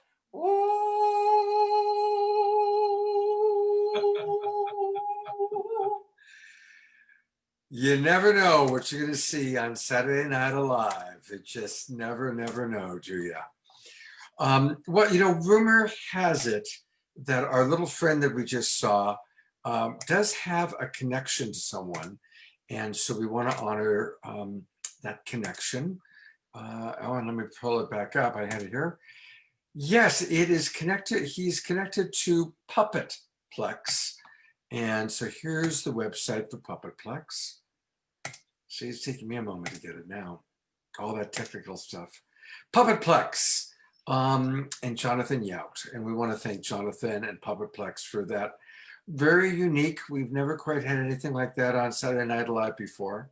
But for more information about Jonathan, Puppetplex, and maybe you can even meet the little green man again, just go to exactly that, puppetplex.com. Puppetplex.com. Well, it's the end of our show. Candles are still burning, and really grateful. Thank you, Jay Ma, for your beautiful contributions. I want to really acknowledge also Lindsay Morris, who co-created this show with Jay.